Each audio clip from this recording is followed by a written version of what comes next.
Good afternoon and welcome, everybody. This would be the Jeff Cameron Show right here on 97.9 ESPN Radio. Thanks so much for tuning to it. I'm Jeff, that's Tom. We're online, ESPNTallahassee.com. It's where you go to listen live via the streaming free always. You don't have to miss anything, but hey, life happens. Sometimes you do. And lucky for you, we post all 3 hours, both on iTunes and in our own audio vault every day upon the conclusion of the show. Brought to you with limited commercial interruption, thanks to our great podcast sponsor, Carlton Dean and the fine folks at SVN. Go to carltondean.com. Learn more about making money in commercial real estate, income-producing properties, folks. Email the show if you like. It's jcs at 979espnradio.com. You can find me on Twitter at jcameronshow. WTSM app works, and hello to our YouTubers. Can subscribe, kind of have that populate there and remind you every day that, hey, the show's coming on. Just type in ESPN Tallahassee when you get to YouTube. You'll find us. And it works that way. Hey, is the little thing the kids do on Twitter and in the vernacular, the fire, is that about to go out? We about done with that? I don't think it's nearly as prevalent as it used to be, if that's your question. It's still I still see it way too frequently. It's out there. Oh, yeah. And it's time to move on from that. I want to begin the show with that today. It's time to move on. I think I've reached my threshold. Oh, it was time to move on before it ever happened. I agree, but once it happens, you can't stop that avalanche, man. The kids are going to do their thing, and I don't want to be the old man yelling. I'm like, all right, so they all think it's cool to put a little fire emblem next to whatever they think is cool. Oh, this new shirt's out, and it's fire. And you could just kind of, all right, well, whatever, it's fire. It's just like it was 100 before that. And then, so, you know. Back in the day, things were tight. They were cool. Right. But we didn't have Twitter back in the day, so you didn't have to see all the little fire emojis. You didn't have to see all those after every time somebody had a take, or that they liked a shirt or a pair of shoes or a car or a movie or anything. So I don't know why today when I was reading something that it struck me as annoying, more annoying than usual, but it did. And now I'm officially done. So I'm ready for that to be over with. I know it's a radical suggestion, but, Yeah. You could just get rid of social media except for, needed purposes of, like, news, reels. I was using it for news. I'm like you. I'm not over there just dallying, to have some fun here with people. I'm reading the news stories. But then, you have the people you follow, and many of them are newsworthy in their own right, but they'll post like boy, I made some meatloaf last night, and it was fire. And they'll have the little emoji or whatever there, and, you think, like, it's freaking meatloaf, man. That's just not what you do. It's just not necessary, And I saw, for example, an FSU hat the other day that I think Garnet and Gold has, and it's around town now, and I want to get it because it's fantastic. Free publicity. Very nice. Yeah, I just did a little love there. For a former show sponsor. Well, we've had an on-again, off-again relationship over the years, but I've always greatly admired them. On the eve of a wonderful football schedule. That's right. Well played there, Tom. So anyhow, I like the hat. And I thought, well, that's a good-looking hat. I'd like that hat. And then immediately somebody posted a picture of the hat and then put, this hat is fire. And they had the little I was like, damn it, man. Are we not done with the fire? We got to stop. It's a good-looking hat. Let's just be with the hat. Maybe you could start some sort of social media campaign where you use a tidal wave little emoji, and that's you. You are the tidal wave against the fire. I'm the tidal wave against the fire? Yeah, that's right. You're putting fires out. No, but then I'd get tired of the tidal wave thing. And then I'd say, well, that's ridiculous. Let's go back to the fire. But they got rid of the hundreds. I don't see those anymore. Did you notice that way back in the day they got rid of the revolver and they changed it to, it looks like a water gun or some sort of laser gun? What are you talking about? The emojis. Revolvers? They had a gun? It looked like a Magnum, yeah. I did not know that, no. Yeah, and they changed it. They changed it to, now it's like a green and red little water gun looking thing. Well, I had no idea about that. I did not. Are they finding it? Did he find the gun? No, we were just hearing from intern Marquis saying the term is lit, not fire these days. But people still say fire about stuff. People still say fire. Did you ever go get their wings, man? Their wings are fire. But people say lit? Oh, God, yeah. You didn't know that? That was the thing. Well, it was lit. Yeah, I've heard people say, I was out at the party last night, it was, or something like that, right? But that's why, the one viral thing that Florida State Athletics put out, and they had Mike Martin read, it's lit. And that's, right. Yeah. Because he would say that, yeah. It was even more country than he said it. That's not possible. It was even more sort of, That's impossible. Hey, so everybody was worried. I just got done reading this before we came on, and it's not anything to lead with. But then again, either is fire emoji talk. But I just, it's that time of year we can get away with that. They've reached another milestone there with the opening of Mercedes-Benz Stadium, and that the cranes have now been removed from the field. Preparations have begun for installation of the artificial playing surface. That's something that bothers me. Again, you're in the South. You don't need to have artificial playing surface, and Arizona showed everybody the way. I don't know if they just didn't have the land or what the deal was, but you can have grass fields, even if you want to have retractable roof stadium. I think that's what it is. It's got to be, They just didn't have the room. Yeah, the square footage cost for what that would need. Bothers me, though. Damn it, man. You see, the club level and the suite level ticket holders should be allowed to sit on the field as they bring it in, and then you can walk up to your just suite. For fun, just for giggles. There it is. Yeah. What they've done is it was covered with cranes and construction equipment. That's all gone. The $1.5 billion plus stadium will have Field Turf Revolution 360 is what they'll be playing on. If you want to know what that looks like, Seattle CenturyLink Field and New England's Gillette Stadium. So Field Turf Fields. Yeah, you've seen it. Field Turf Fields. Falcons have the Falcons said that they wanted natural grass. They gave up hope on that because it would not receive enough sunlight. And so that's what you have. By the way, the 58-foot tall, 1,100-foot video board. That's massive. The halo-shaped video board. The stadium's halo-shaped. Right, 1,100 feet in the air. Yeah, that's right. Yeah.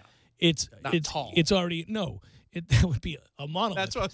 Whoa! Jesus. It's installed and operational, and the stadium is scheduled to open right on time, August 26th. Falcons-Cardinals exhibition game. Echo 1, welcome wagon is in the air.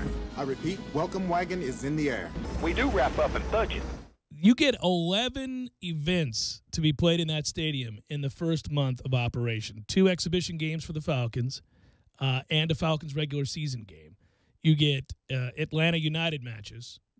You have 2 nationally televised college football games, obviously the best being Alabama versus Florida State, but you also have Georgia Tech versus Tennessee.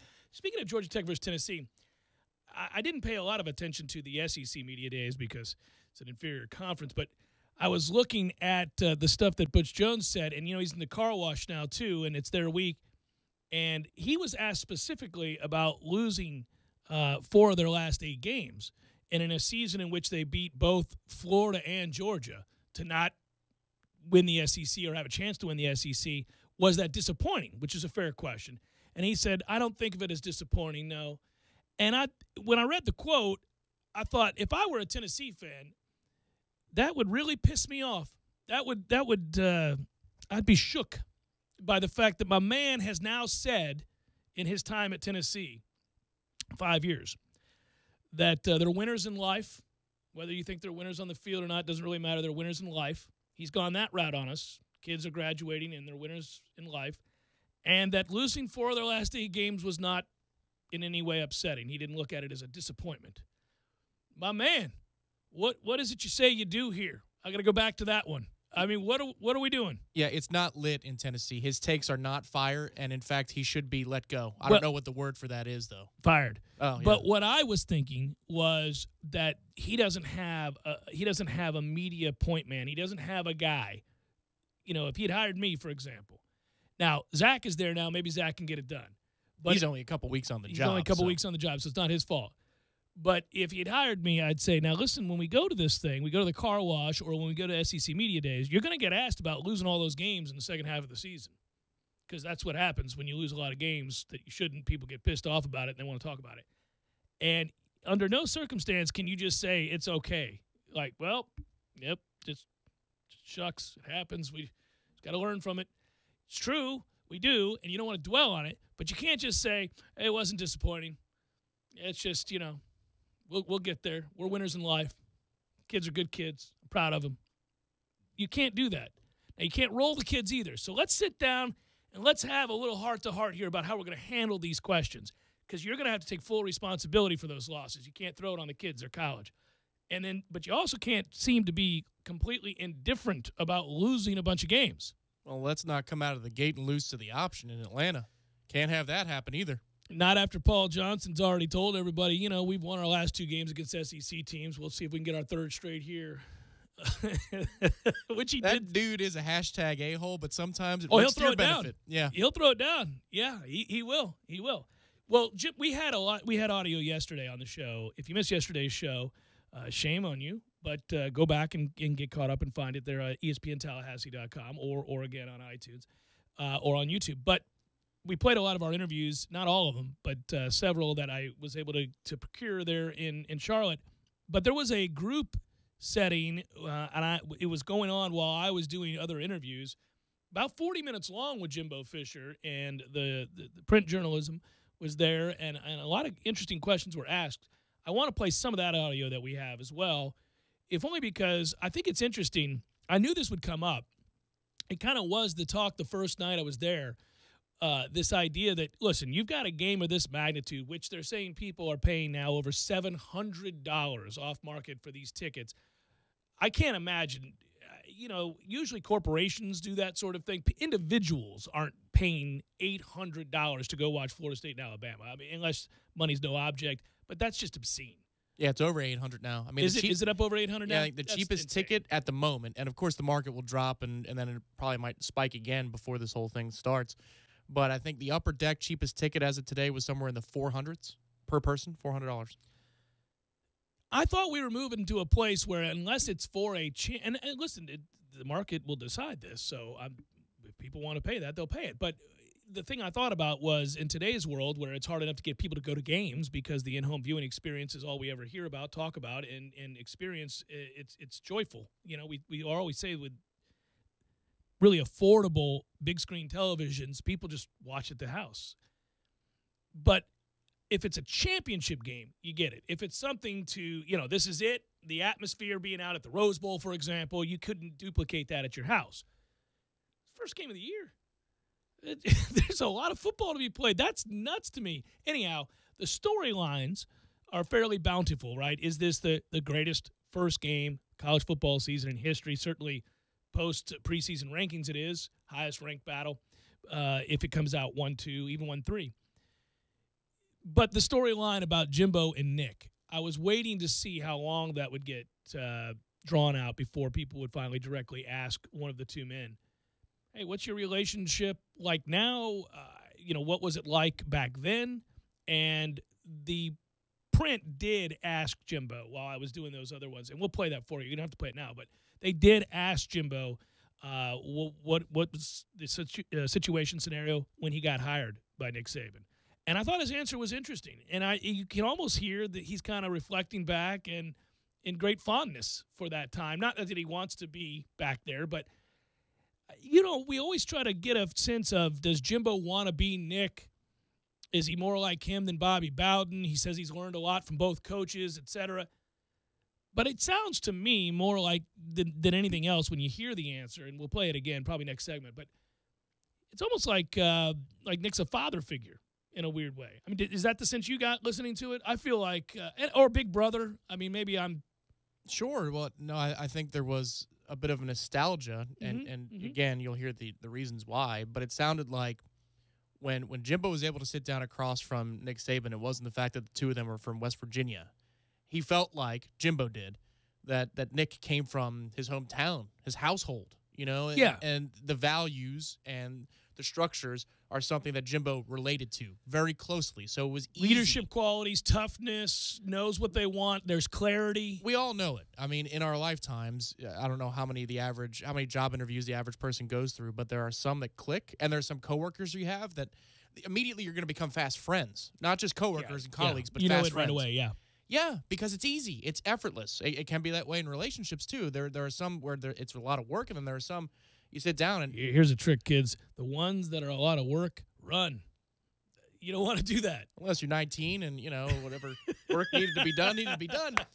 But, yeah, sometimes it's just effortless. It's like you've known the person for a longer time. Like you've had a prior, understanding of each other. And it sounds like, not romantically, but certainly professionally speaking and on a bit of a personal level, that's the way Jimbo thought when he first met and talked to Nick Saban, yeah.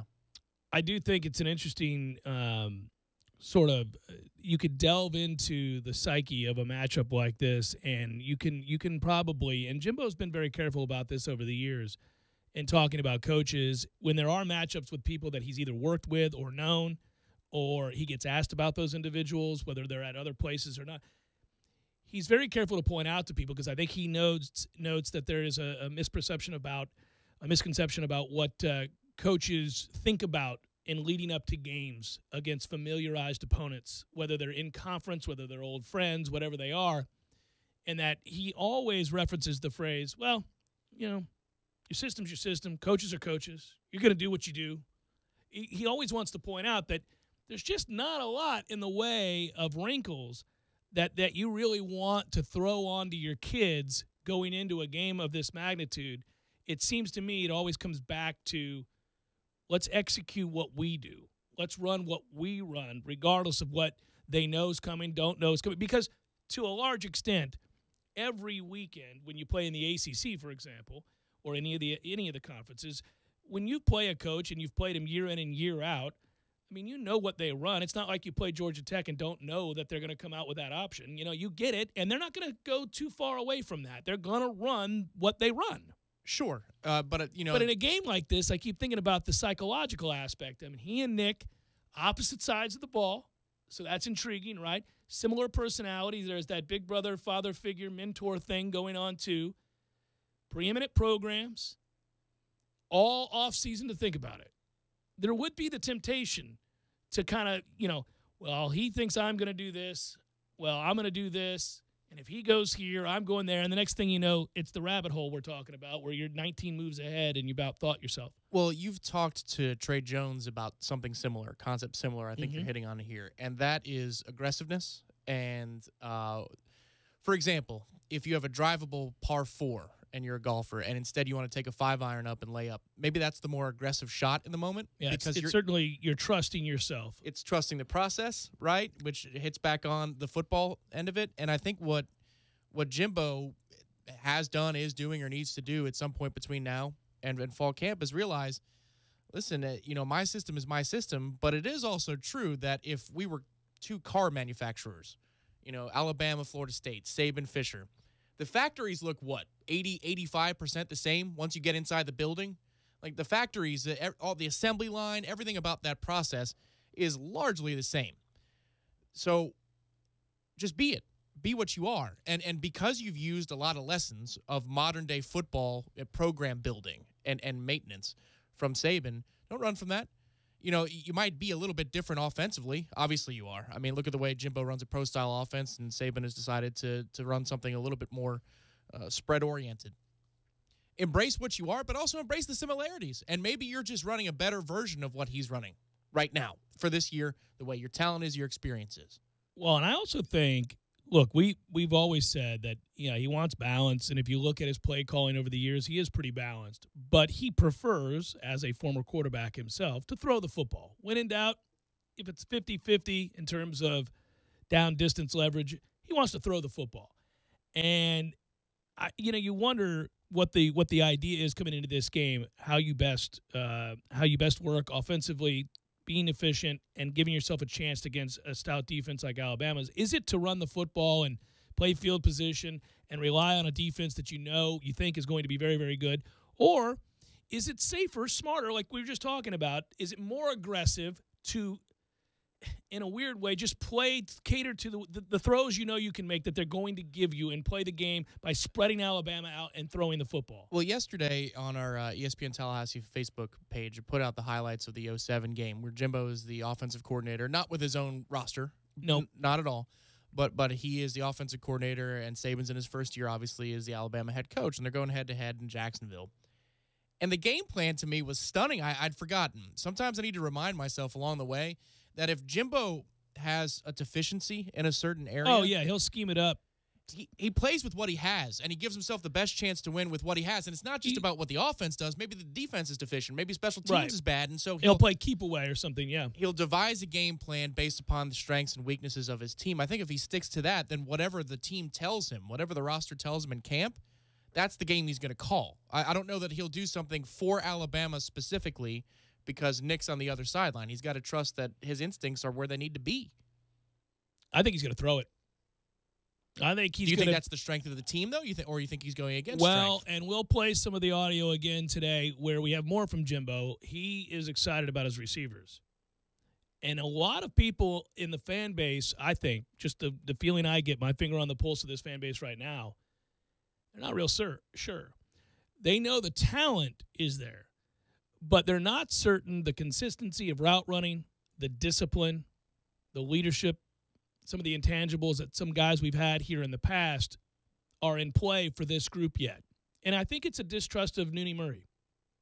I think it's specifically they don't trust Naquan Murray because he hasn't been able to put it all together yet. Now, is that unfair to say? I mean, he's, a redshirt sophomore? So, he's got time. But this would be the time. I mean, he has to emerge now because he is the dynamic player of that unit, of that segment. And he's the guy that you need to be able to trust week in and week out. And when I say trust, I mean doing the right things on and off the field. But I also mean just in terms of being rock-solid, consistent route runner, get the right look, run the right route, know that DeAndre's not going to have to hold the ball longer. He can trust that you're going to be where you're supposed to be. And say what you want about Rudolph and other guys that maybe weren't as talented. He was that guy a year ago that I think they felt like they could trust or he could trust. It wasn't as consistent as you would have liked, but certainly more consistent than we've seen with Nooney Murray, who had the much greater upside. Is Keith Gavin going to be that? Is he going to take that huge step forward? Auden Tate, big receiver, is he going to be more consistent with his route running? I bring up the route running because we all know after watching Jimbo's offense over the years, there's a lot of discipline involved, both with the quarterback and the receivers, and a lot of trust. That's true of any passing game, but especially a pro-style passing game where on-the-fly adjustments are made based on looks that you get at the line of scrimmage and those checks. And our guys haven't always done that. And when they don't, the offense sputters or goes through droughts. When they do, it's a well-oiled machine, and you sit back in awe because so few college offenses run that kind of a system consistently. And it's one that travels when it's right, when everybody's playing a certain way. Do you trust that this group will be that group, that they will be those? Because if so, I do think your best bet is to line up and throw the football early. I don't think that you – and you can run the quarterback there too, but I think you want to line up and throw the football. I don't think you're going to make much hay lining up trying to run the ball downhill against Alabama. The funny thing is 10 years ago, he ran the quarterback a lot. It started out with Weatherford, and then he actually called a set where Weatherford lines out wide, and then Preston Parker's in at quarterback, and it's a called run. Doesn't go anywhere because it's you're projecting what you're doing. That's where the Cam Akers thing is interesting to me. It's like, well, I forgot. He can actually throw the ball. Jimbo's done that, and this kid actually can throw the football. Yes, he can. But then Xavier Lee comes in, and he's the quarterback who ends up taking us where we need to go on that particular Saturday. And he ran the hell out of him. And he ran a lot of perimeter runs because he knew the interior of his offensive line wasn't great yet. Rodney Hudson would be the only player to really stand out at the next level. And there have been other times along the path for these 10 years, which is just crazy to think that Jimbo's been here. We always think about the head coach line of delineation, but he's been here for 10 freaking years. Yeah. Where whatever the strengths and weaknesses are, he'll find a way, man. He'll find a way to at least try and move that football. We didn't for the first quarter and a half, almost for full first half in that game. But I honestly think that he's not going to step outside of himself and game plan something that's not there. But this game's too important to get cute with. Well, I agree. And again, the statements of yesteryear suggest that he absolutely won't because he has said you do what you do. Your personnel is your personnel. Your scheme is your scheme. Now, he's always prided himself on having the diversity in his offense that would allow him to kind of be malleable. But you said it, and I was going to get to it at some point. You do have a guy in Cam Akers who can throw the football. Now, would you dare let him play that role in his first ever college football game? That seems like an awful lot. But when you say there won't be wrinkles necessarily, or we don't think there will be a lot of them, I don't know that that's such a big risk. I mean, the kid can throw the football. Okay, I should nuance that then to say it more precisely because that's not exactly what I'm saying. What I'm saying is he's not going to try and force something that's not there. If in camp he finds that his team is strong, can't do something, he's not going to call it just because it's better matchup-wise. He's got to play to his strengths. You can't afford to get cute. And if Akers allows you to have that type of wrinkle, then run it. Then run that play. And I don't think that's an opposite idea. I think those ideas are on a parallel course. I wonder, too, if it's the beginning of something we see with great regularity because of the special talents of a Cam Akers that comes in. I mean, he's a special guy. And if our inkling is correct, and it may not be, it could just be that he was absolutely, rightfully, completely in love with Dalvin Cook's ability to change the game in a singular carry. But we don't think, for whatever reason, he's in love with Jacques Patrick. Yeah, I can't figure out why, because he ran hard last year. Well, I think he's done what he's been asked to do. He just doesn't seem to be a guy that Fisher, I don't know, wants to fall back on. I mean, the kid did run well when he got the opportunity, but his number was not called all that often. And again, if Jimbo's inclined to lean towards the home run hitter, then Amir Rasul is a guy that I think you would see more of than maybe people are anticipating because of his wheels. So that could be very, very interesting. There are a lot of things as we build up to this game, and I know it's just Tuesday on the 18th of July, but we're all moving in that direction. Come on, we're all leaning that way. We're all thinking about it. Every little nugget that comes out about the stadium being ready now and the matchup, and both the ACC and the SEC meetings are over, and now the car wash begins for both conferences, and you'll get to hear these coaches more and more, but we're not all that far away. Practice is not all that far away, and there are a lot of little things about this game that I think will be interesting indicators moving forward, because if you do it against Alabama, you'll do it against anybody, right? If you're going to let Cam Akers throw the football or any of those kinds of wrinkles we're talking about, and if you come out throwing against Alabama, you believe in your passing game day one. I know that sounds really weird. It just does. Like if I just turn the radio on right now, I'm in my car. Well, if Cam Akers throws the ball, people go, what? The kid is different. I'm not saying it's going to happen. We haven't really had a guy like that at that position. We haven't had somebody. He can. When you go back and watch that video that you posted on the ESPN Facebook page recently, I hadn't thought about it either until I went back and watched it because it posted on my thing, and I went, oh, I'll look at that. He can throw it. Use it. Right, exactly. To the point where if you line him up and he's going to run something direct, and it's a run, the safety still has to stand back there. Right. He can't just come up to the line. You have to show so that he respects it. But you don't have to do it on the first play of scrimmage like Petrino did against Auburn, remember? Throw a pick. Throw a pick. That's the other thing. It's a fine line. I wouldn't do it on the first play anyhow. Yeah. I wouldn't introduce it on the first play either way. See, 30 minutes. Just screw commercial breaks. We're just rolling 30 minutes closer to kickoff, aren't we?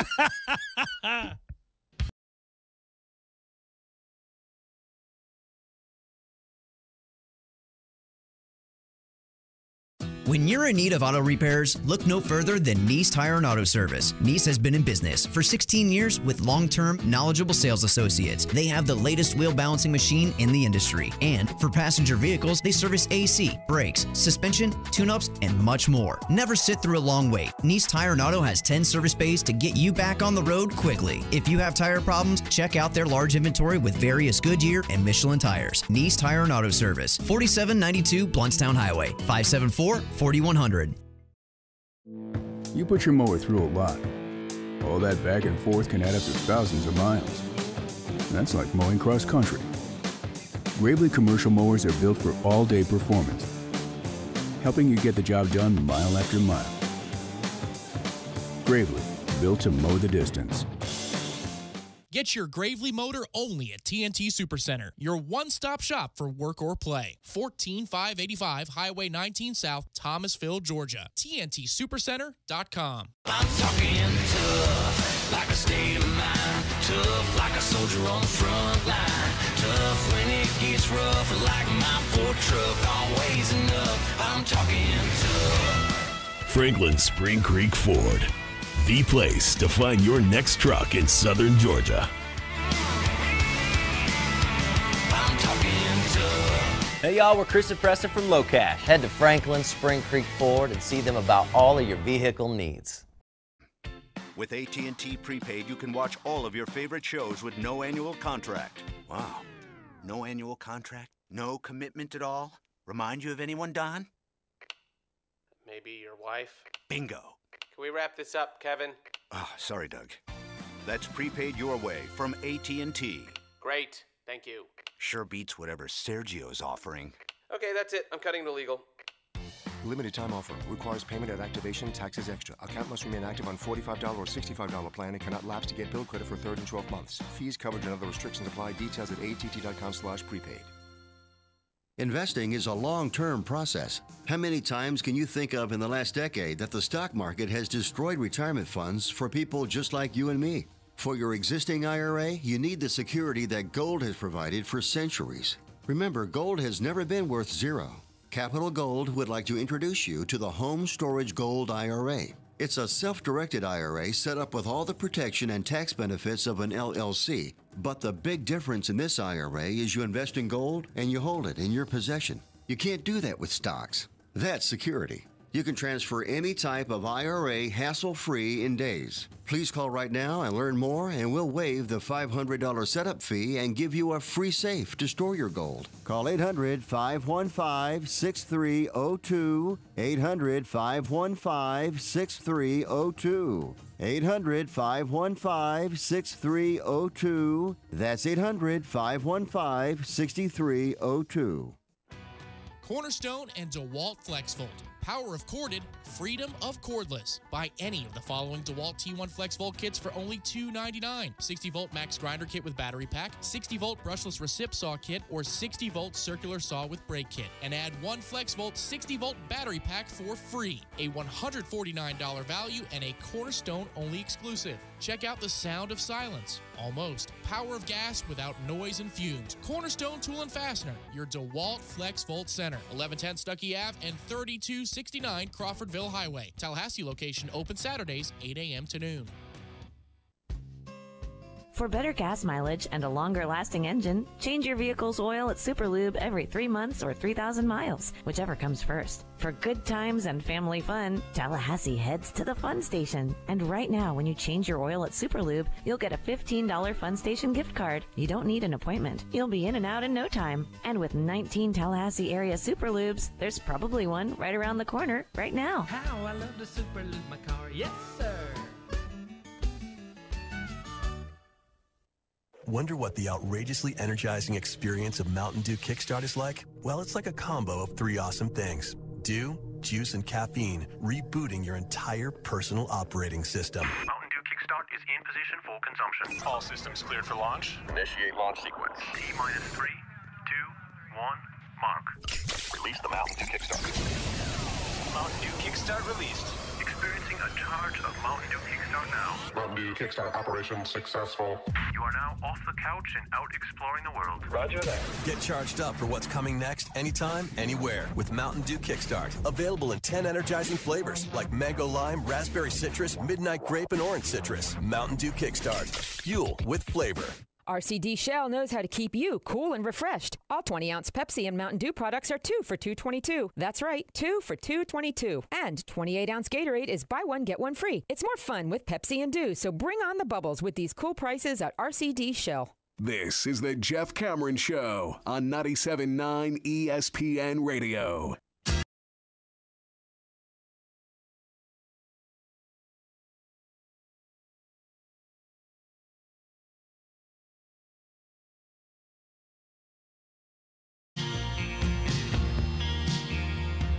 Because we prattled on for an awful long time in that opening segment about whether or not Cam Akers will throw the football against Alabama because we're being nerds.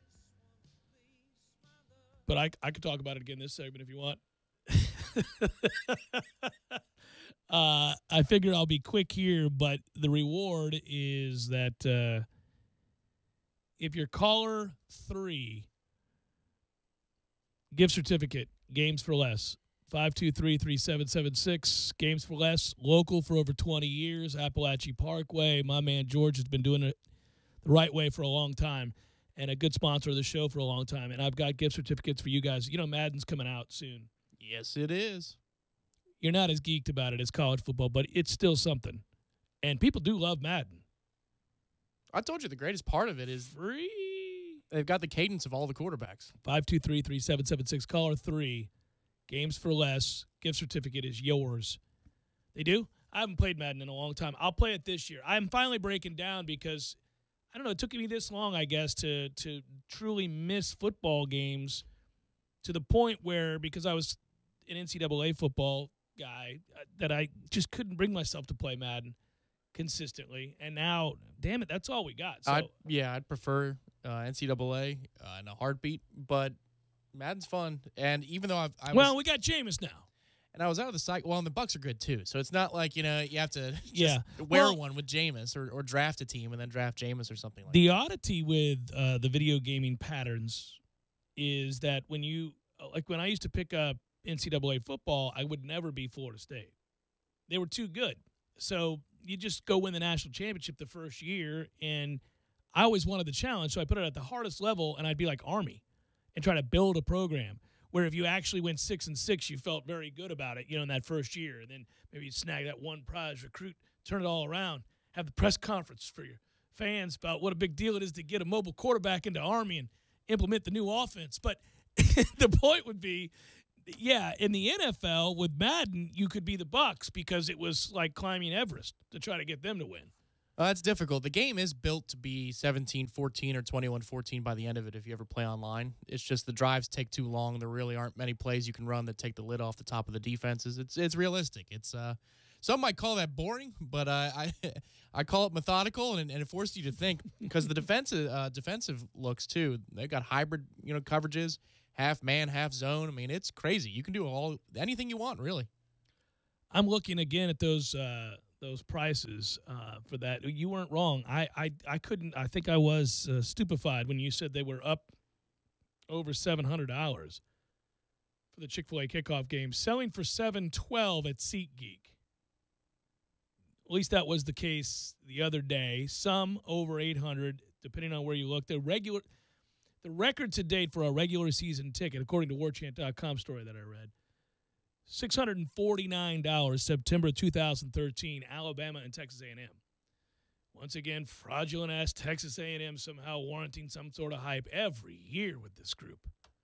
Well, they hype it enough that they sell tickets at a higher rate. Maybe that's what it's all about. Well, we're at Florida State, Alabama at $712. Georgia, Notre Dame went $655 for the average ticket price. Oklahoma, Ohio State, which to me would be an all-time ticket. I mean, just because of the storied nature of those programs. $452. Ohio State, Michigan, $439. Penn State, Ohio State, $427. And LSU at Alabama, $421. Average ticket price for the resale price of tickets on SeatGeek. That's where those stats came from. So $712 that's doing some extraordinary. Things. I mean, if you're doing Oklahoma and Ohio State, to me, versus Florida State and Alabama, I know I'm biased. I'm a Nola, have been for 20-plus years. But I'd take us in a heartbeat. It's just way more interesting. The two programs of Ohio State and Oklahoma, they're kind of snoozers to me. I know, hey, they're tradition rich.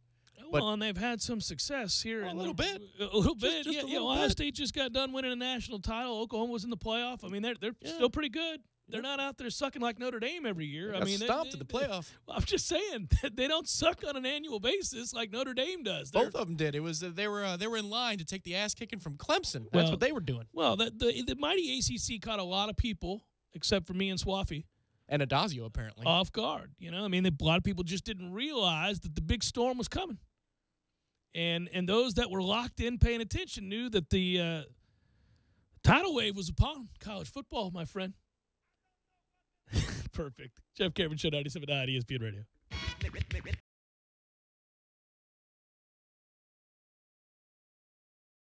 When you're in need of auto repairs, look no further than Nice Tire and Auto Service. Nice has been in business for 16 years with long-term, knowledgeable sales associates. They have the latest wheel balancing machine in the industry. And for passenger vehicles, they service AC, brakes, suspension, tune-ups, and much more. Never sit through a long wait. Nice Tire and Auto has 10 service bays to get you back on the road quickly. If you have tire problems, check out their large inventory with various Goodyear and Michelin tires. Nice Tire and Auto Service, 4792 Bluntstown Highway, 574-4100. You can tell a lot about a tractor by its warranty. That's why Mahindra makes the toughest tractors on earth. With steel, not plastic. Backed by the industry's best limited powertrain warranty, period. Not 5 years, not 6 years, but a full 7 years on select models. No wonder the other guys are green with envy. No money down, 0% interest, and no payments until July. Available at TNT Supercenter. I'm talking tough, like a state of mind. Tough, like a soldier on the front line. Tough when it gets rough, like my Ford truck. Always enough. I'm talking tough. Franklin Spring Creek Ford, the place to find your next truck in southern Georgia. I'm talking tough. Hey y'all, we're Chris and Preston from Low Cash. Head to Franklin Spring Creek Ford and see them about all of your vehicle needs. Then she jetted off to the Canary Islands and met some tennis pro named Sergio. Kevin? She doesn't even like canaries. You want to stick to the script, please? Right, sorry, Dan. It's done. Don. With AT&T Prepaid, you can watch all of your favorite shows with no annual contract. Wow. No annual contract? No commitment at all?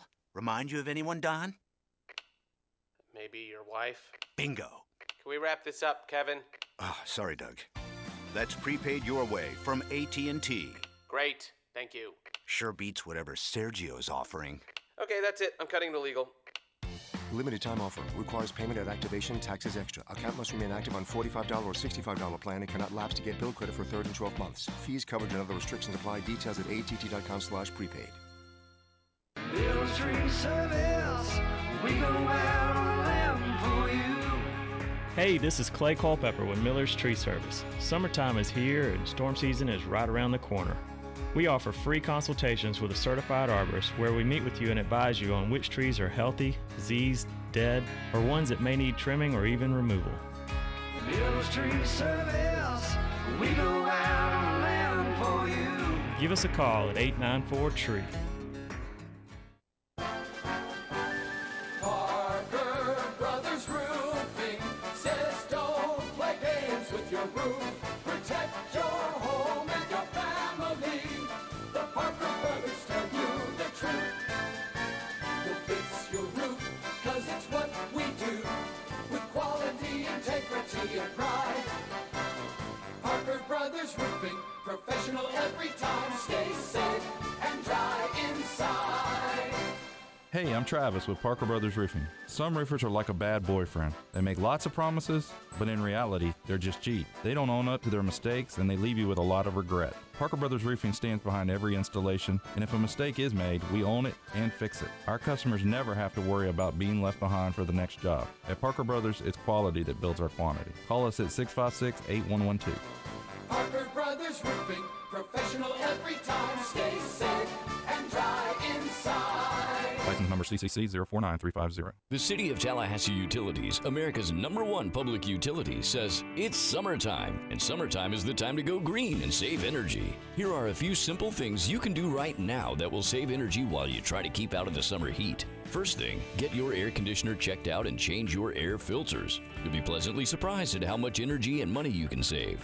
Going away from home on vacation? Why not purchase a programmable thermostat to regulate your air conditioner while you're not at home? Talk about an investment that'll pay energy savings dividends. Make an appointment right away for a free energy audit from the City of Tallahassee Utilities. You never know how much energy you can save until you do it. The City of Tallahassee is offering insulation grants. Why not apply for one? Did you know that the City of Tallahassee offers loans to help with the purchase of solar water heaters? Visit talgov.com/YOU for information on loans and rebates. So stay cool, go green, and save energy all summer long. A message from the City of Tallahassee Utilities, America's #1 public utility.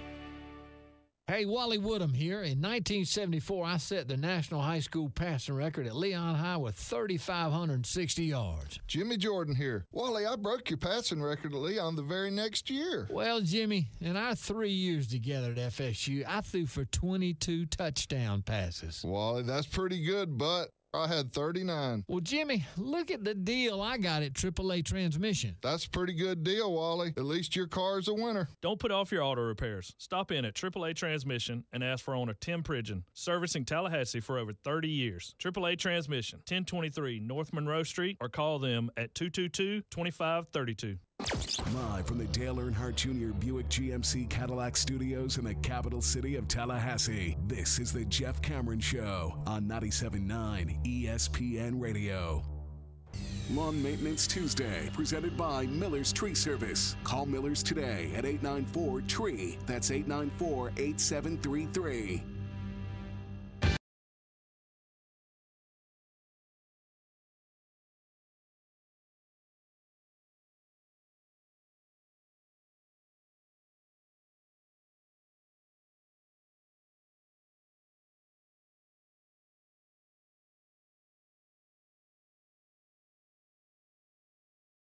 I'll give some love again to a former Cane. The Texans announcing themes for their 2017 home games. I don't care about that. I care about this. The highlight is in November when former wide receiver Andre Johnson will be inducted as the inaugural member in the team's Ring of Honor.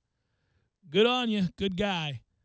Played 12 years. You know, your cause is to get either Warwick Dunn or Anquan Bolden, I think, into the Hall of Fame based on the numbers that are very comparable to other Hall of Fame worthy and or Hall of Fame inductee athletes that we've talked about in the past, right? This is correct. All right, so I wanted to give you a heads up as I read the numbers for Andre Johnson. Now, the reason I'm noting this is that Andre Johnson is, at least from the outward actions of the man, I've never met him, one hell of a good guy.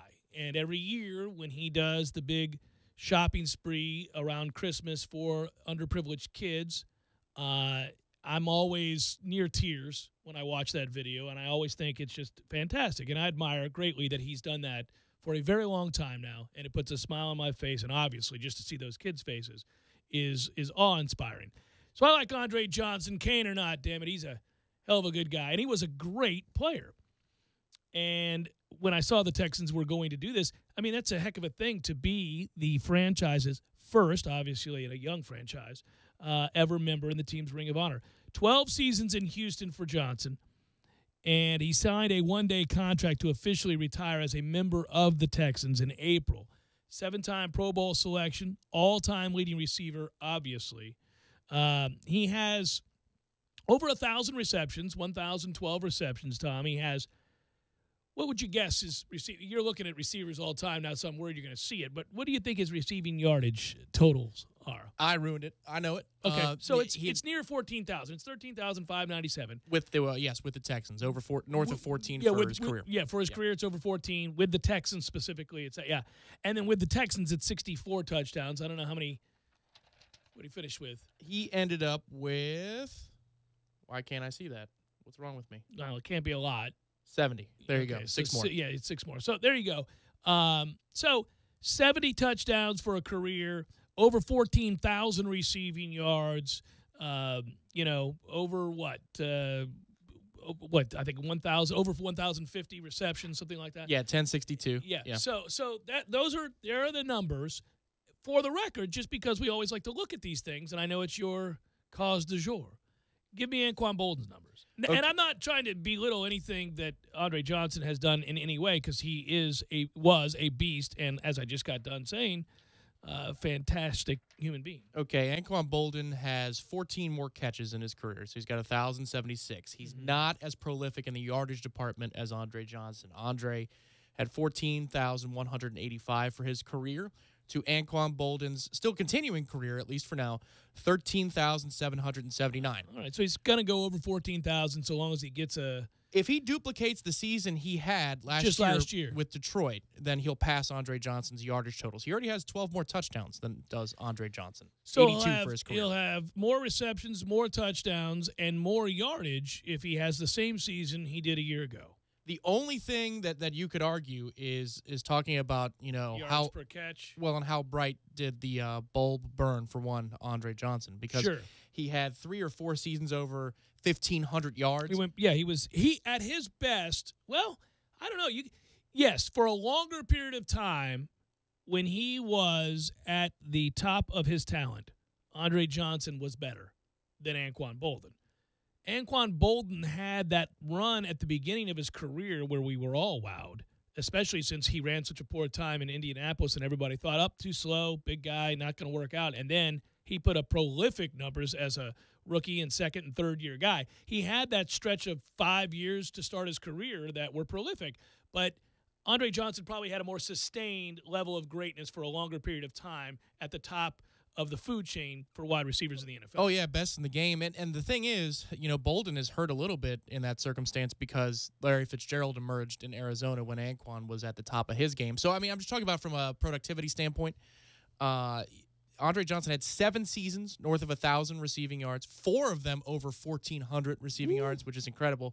Anquan Bolden, 7 seasons north of 1,000 yards, but 0 above 1,400 in that season. But longevity is a part of Anquan Bolden's career. Production in the playoffs is a part of his career. You don't lose, unlike in baseball where a guy like Don Sutton got into the Hall of Fame and you could argue was largely a pretty average pitcher, but just pitched for ever and accumulated enough wins to be considered a Hall of Fame pitcher. You don't really, in my mind, in a brutal combat sport almost like football, longevity to me is a badge of honor as opposed to a diminishing quality on your numbers. I mean, you can hang around that long in a game that the average lifespan is less than 3 years. Yeah. Yeah, the bigger household name is Andre Johnson. But if you're looking, and this could be a razor-thin debate if Bolden plays one more year and has comparable numbers in yardage but trumps him, by a decent margin in both touchdowns and receptions. Anquan does have 220 rushing yards in his career to Andre Johnson's 54, so there you go. Oh, well, they both were prolific, and it's just that I know that you're always – hey, look, everybody, Anquan Bolden may be going to the Hall of Fame. Every time I bring it up about great receivers, you're like, don't sleep on Anquan Bolden. And I love Anquan Bolden. I think you get the sense that people don't look at him in that vein, and the numbers are very comparable. Yes, and one thing I would also have to put in there, too, if I'm making a statement for Anquan, of course, opportunity is part of this equation, but Andre Johnson in his career had 25 catches for 358 yards in the postseason, whereas Anquan Bolden had 70 catches for 1,057 yards in the postseason. And he was a big-time player in the latter half of his career for the Baltimore Ravens team. I mean, this is after those Arizona days when he and Larry Fitzgerald formed one of the dynamic duos along with Harrison and Wayne or Hushmanzada and Ocho Cinco. I mean, they were one of those premier 1-2 punches in the game for 4 or 5 years. Yeah, and Anquan Bolden has been to the Pro Bowl 3 separate times. He's a Super Bowl champion. He won Rookie of the Year. One thing that we can say in terms of both men, and this is something that they're probably both more proud of than any of these numbers that we're pointing out here, is that they've both been awarded various accolades and honors for their humanitarian efforts off the field. They've both been largely lauded for the right reason, which is all the good they've done in the communities they played and the people they've helped out. If Andre Johnson gets in, Bolden's getting in too. I'm looking at these numbers. Why, you know what? That's also why I brought it up. I had a sense that if I brought that up, A, it's newsworthy. It happened today that the Texans announced that. But B, I thought, well, Tom's immediately going to go to Anquan Bolden, so I was curious just how comparable they really were. Because I've brought up lesser receivers or better receivers, and either way, you're like, well, how does Anquan compare to so-and-so? It cracks me up. That's your cause. Well, and because he's an old-time receiver in the new age, speed is a premium right now. Deshaun Jackson exists in this league for one primary reason, and that's his foot speed. Lift the lid, baby. And and there are some things you just can or cannot do without the speed, or if you have the speed. In Anquan's case, he creates separation through physicality. He's brutal. We always talk about the hand strength, the ability to catch anything, and also just throw guys into the third row. Anquan fell into the second round with pick 54 because he ran a 4.7 plus 40 at the combine. They thought it was way too slow.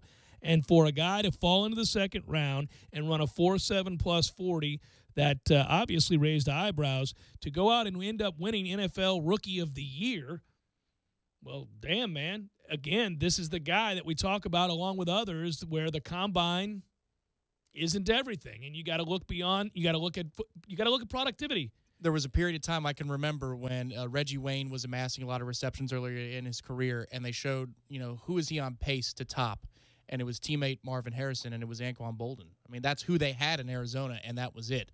Then Larry Fitzgerald comes aboard, and bam.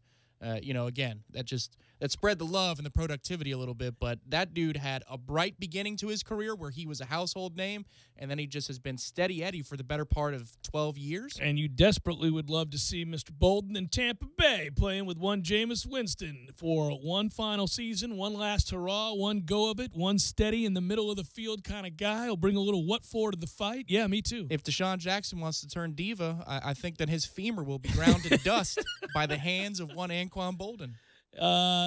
Big, strong guy. He's 36, 37 years old. 36. He'll be 37 for this NFL season. It should also be noted this is the time of the year when you get geared up. Listeners do, you do, I do, for football, and you're kind of reminding yourself who's where. It should also be noted that NFL Network is in the midst of playing back-to-back football lives. And have you seen the one on Steve Smith? I have. I had to watch that one. Of course. That's my guy. That's your guy, yeah. So the footage of him having to put up with a very young Cam and the conversations they're having on the sideline, remarkable. You know, there are some times when you're afraid to watch a special on a you thought you musician weren't gonna like or him, a player. yeah, I hated Steve Smith at the beginning of his career. I mean, this is a total 180 job. I hated him because Carolina was, No, there's just no questioning that guy's toughness and what for. He seems like a good guy, too. Yeah. Like a good See, I dude. think the problem is unless, look, if you are brash and opinionated and tough and outspoken, the assumption sometimes, and I'm not getting into race here. Yes, I understand that's a part of it. I know you're not part of that. It was about rivalry, not race. It was about rivalry. I know that. I'm just making it clear for everybody listening.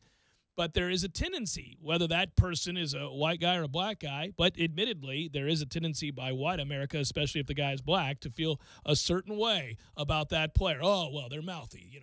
They just don't know how to stay in their lane, which is the worst thing you can hear somebody say.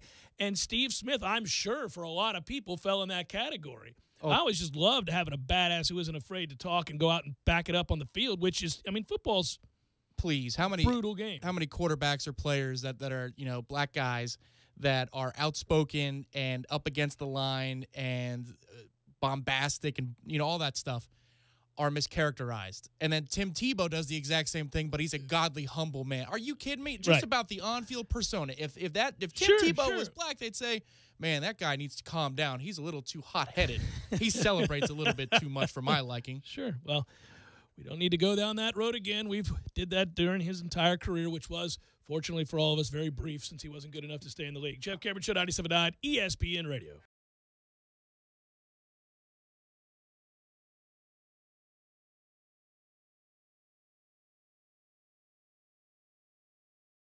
When you're in need of auto repairs, look no further than Nice Tire and Auto Service. Nice has been in business for 16 years with long-term, knowledgeable sales associates. They have the latest wheel balancing machine in the industry. And for passenger vehicles, they service AC, brakes, suspension, tune-ups, and much more. Never sit through a long wait. Nice Tire and Auto has 10 service bays to get you back on the road quickly. If you have tire problems, check out their large inventory with various Goodyear and Michelin tires. Nice Tire and Auto Service, 4792 Bluntstown Highway, 574-4100. You put your mower through a lot. All that back and forth can add up to thousands of miles. That's like mowing cross country. Gravely commercial mowers are built for all-day performance, helping you get the job done mile after mile. Gravely, built to mow the distance. Get your Gravely motor only at TNT Supercenter, your one-stop shop for work or play. 14585 Highway 19 South, Thomasville, Georgia. TNTSupercenter.com. I'm talking tough, like a state of mind. Tough, like a soldier on the front line. Tough when it gets rough, like my Ford truck, always enough. I'm talking tough. Franklin Spring Creek Ford, the place to find your next truck in southern Georgia. I'm talking tough. Hey y'all, we're Chris and Preston from Low Cash. Head to Franklin Spring Creek Ford and see them about all of your vehicle needs. That's 800-515-6302.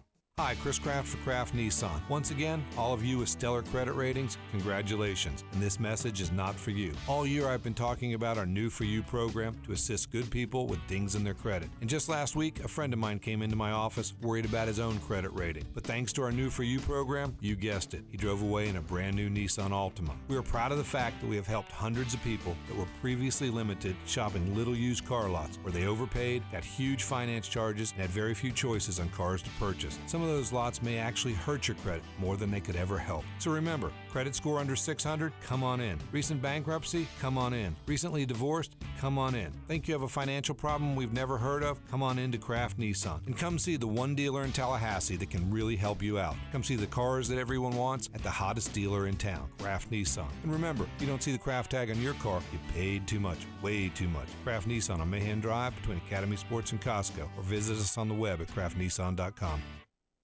Tonight, from executive producers Mark Wahlberg and Steven Levinson. They were looking to kill some Marines. Not some Marines, us. We're being hunted. Comes an all-new season of Shooter. I'm gonna fix this. You're a good enough Marine to know you can't win this fight on your own. A hero's war. So much for fading into the background. Never ends. I'm not trying to be anybody's hero. Ryan Phillippe stars in Shooter. Party's starting, fellas. Season premiere tonight at 10/9 Central, right after SmackDown Live on USA Network. Individuals and businesses with tax problems, listen carefully. If you owe over $10,000 in back taxes or have unfiled tax returns, U.S. Tax Shield can help you take back control. The IRS can seize your bank accounts, garnish your paycheck, close your business, and file criminal charges. Our team of tax attorneys can stop collections and get you protected. U.S. Tax Shield offers a price protection guaranteed quote to get you protected today. U.S. Tax Shield is A+ rated with the BBB, so call 800-466-9625. U.S. Tax Shield, 800-466-9625. Broadcasting live from the Dale Earnhardt Jr. Buick GMC Cadillac Studios. This is 97.9 ESPN Radio, WTSM, Woodville, Thomasville, Tallahassee. ESPN Radio Sports Center. This is Adrienne Lawrence. Lots coming out of the Big 12 Media Day. Kansas State coach Bill Snyder says that he's doing well as he continues to recover from throat cancer. First-year Baylor coach Matt Rule says that he's determined to meet the challenges posed by the fallout of the school's sexual assault scandal and the investigations that continue into football program. And speaking of football, Washington quarterback Kirk Cousins tells 106.7 The Fan that he opted to play a second season under the franchise tag because he needed more time to consider the team's offer. Sticking with the NFC East, Cowboys running back Ezekiel Elliott is appealing his misdemeanor speeding conviction for going 100 in the 70 zone out in Texas. Yankees first baseman Greg Bird says that despite having ankle surgery, he hopes to play again this season. And while we're on the Yankees, the Bronx Bombers head to Minnesota today to take on the Twins at 8 Eastern on ESPN. Ballpark Buns is celebrating National Hot Dog Month with the Fame On Sweepstakes. The winner will get a VIP experience at the Baseball Hall of Fame in Cooperstown, plus $3,000 for travel. To enter the Fame On Sweepstakes, go to ballparkbuns.com/fameon. Live from the Dale Earnhardt Jr. Buick GMC Cadillac Studios in the capital city of Tallahassee, this is the Jeff Cameron Show on 97.9 ESPN Radio. Lawn Maintenance Tuesday, presented by Miller's Tree Service. Call Miller's today at 894-TREE. That's 894-8733.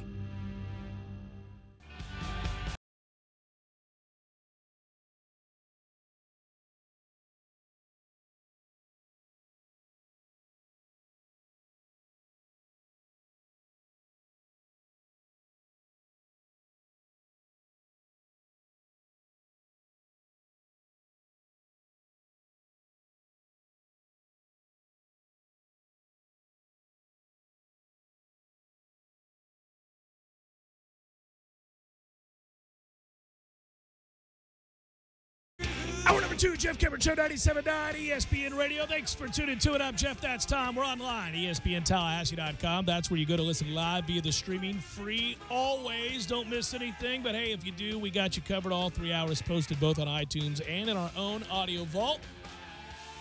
Every day upon the conclusion of the show, we're able to do that with limited commercial interruption thanks to our great sponsor, podcast sponsor, CarltonDean.com. Go there to learn more about income-producing properties, ways they can help you make money. Off-market deals as well, CarltonDean.com. Email the show, jcs@979ESPNradio.com. If you're on Twitter, it's @JCameronShow. WTSM app for your mobile devices. You can follow the show, watch it. In fact, wherever you are on YouTube, go to ESPN Tallahassee there, and you'll find it. I will note that the Lift for Life is taking place today at 5 p.m., and Alec Eberle and Coach Fisher will be over there, and obviously some media is there covering that. That'll happen at 5 o'clock today, raising money, doing the right thing. Yeah, raising money for rare diseases. Of course, Fanconi anemia is the Sure. centerpiece of what Coach Fisher leads. Spearhead's really the research for, and all the good he's done for the group up in Minnesota that are Remarkable whenever you get the chance, by the way, sorry to interrupt, Tom, to talk to him about the things that they've been able, through raising money, fundraisers like this, to accomplish, and the help they've been able to provide kids in terms of life expectancy and all of those things. From the announcement of the Kids First Fund to where we are now, you can tangibly sit down and look at where they were, where they are here, and the advancements that have been made through money raised in events like this. Yeah, the rates, the length of life. Yeah. I mean, what does 1 year mean? It's immeasurable in that circumstance. So, obviously it's a position that neither Jimbo Fisher nor Candy Fisher wanted to be in with one of their own, but to think about the amount of priceless time they've helped generate for other families, I'm sure that that's something they take great pride in. And should.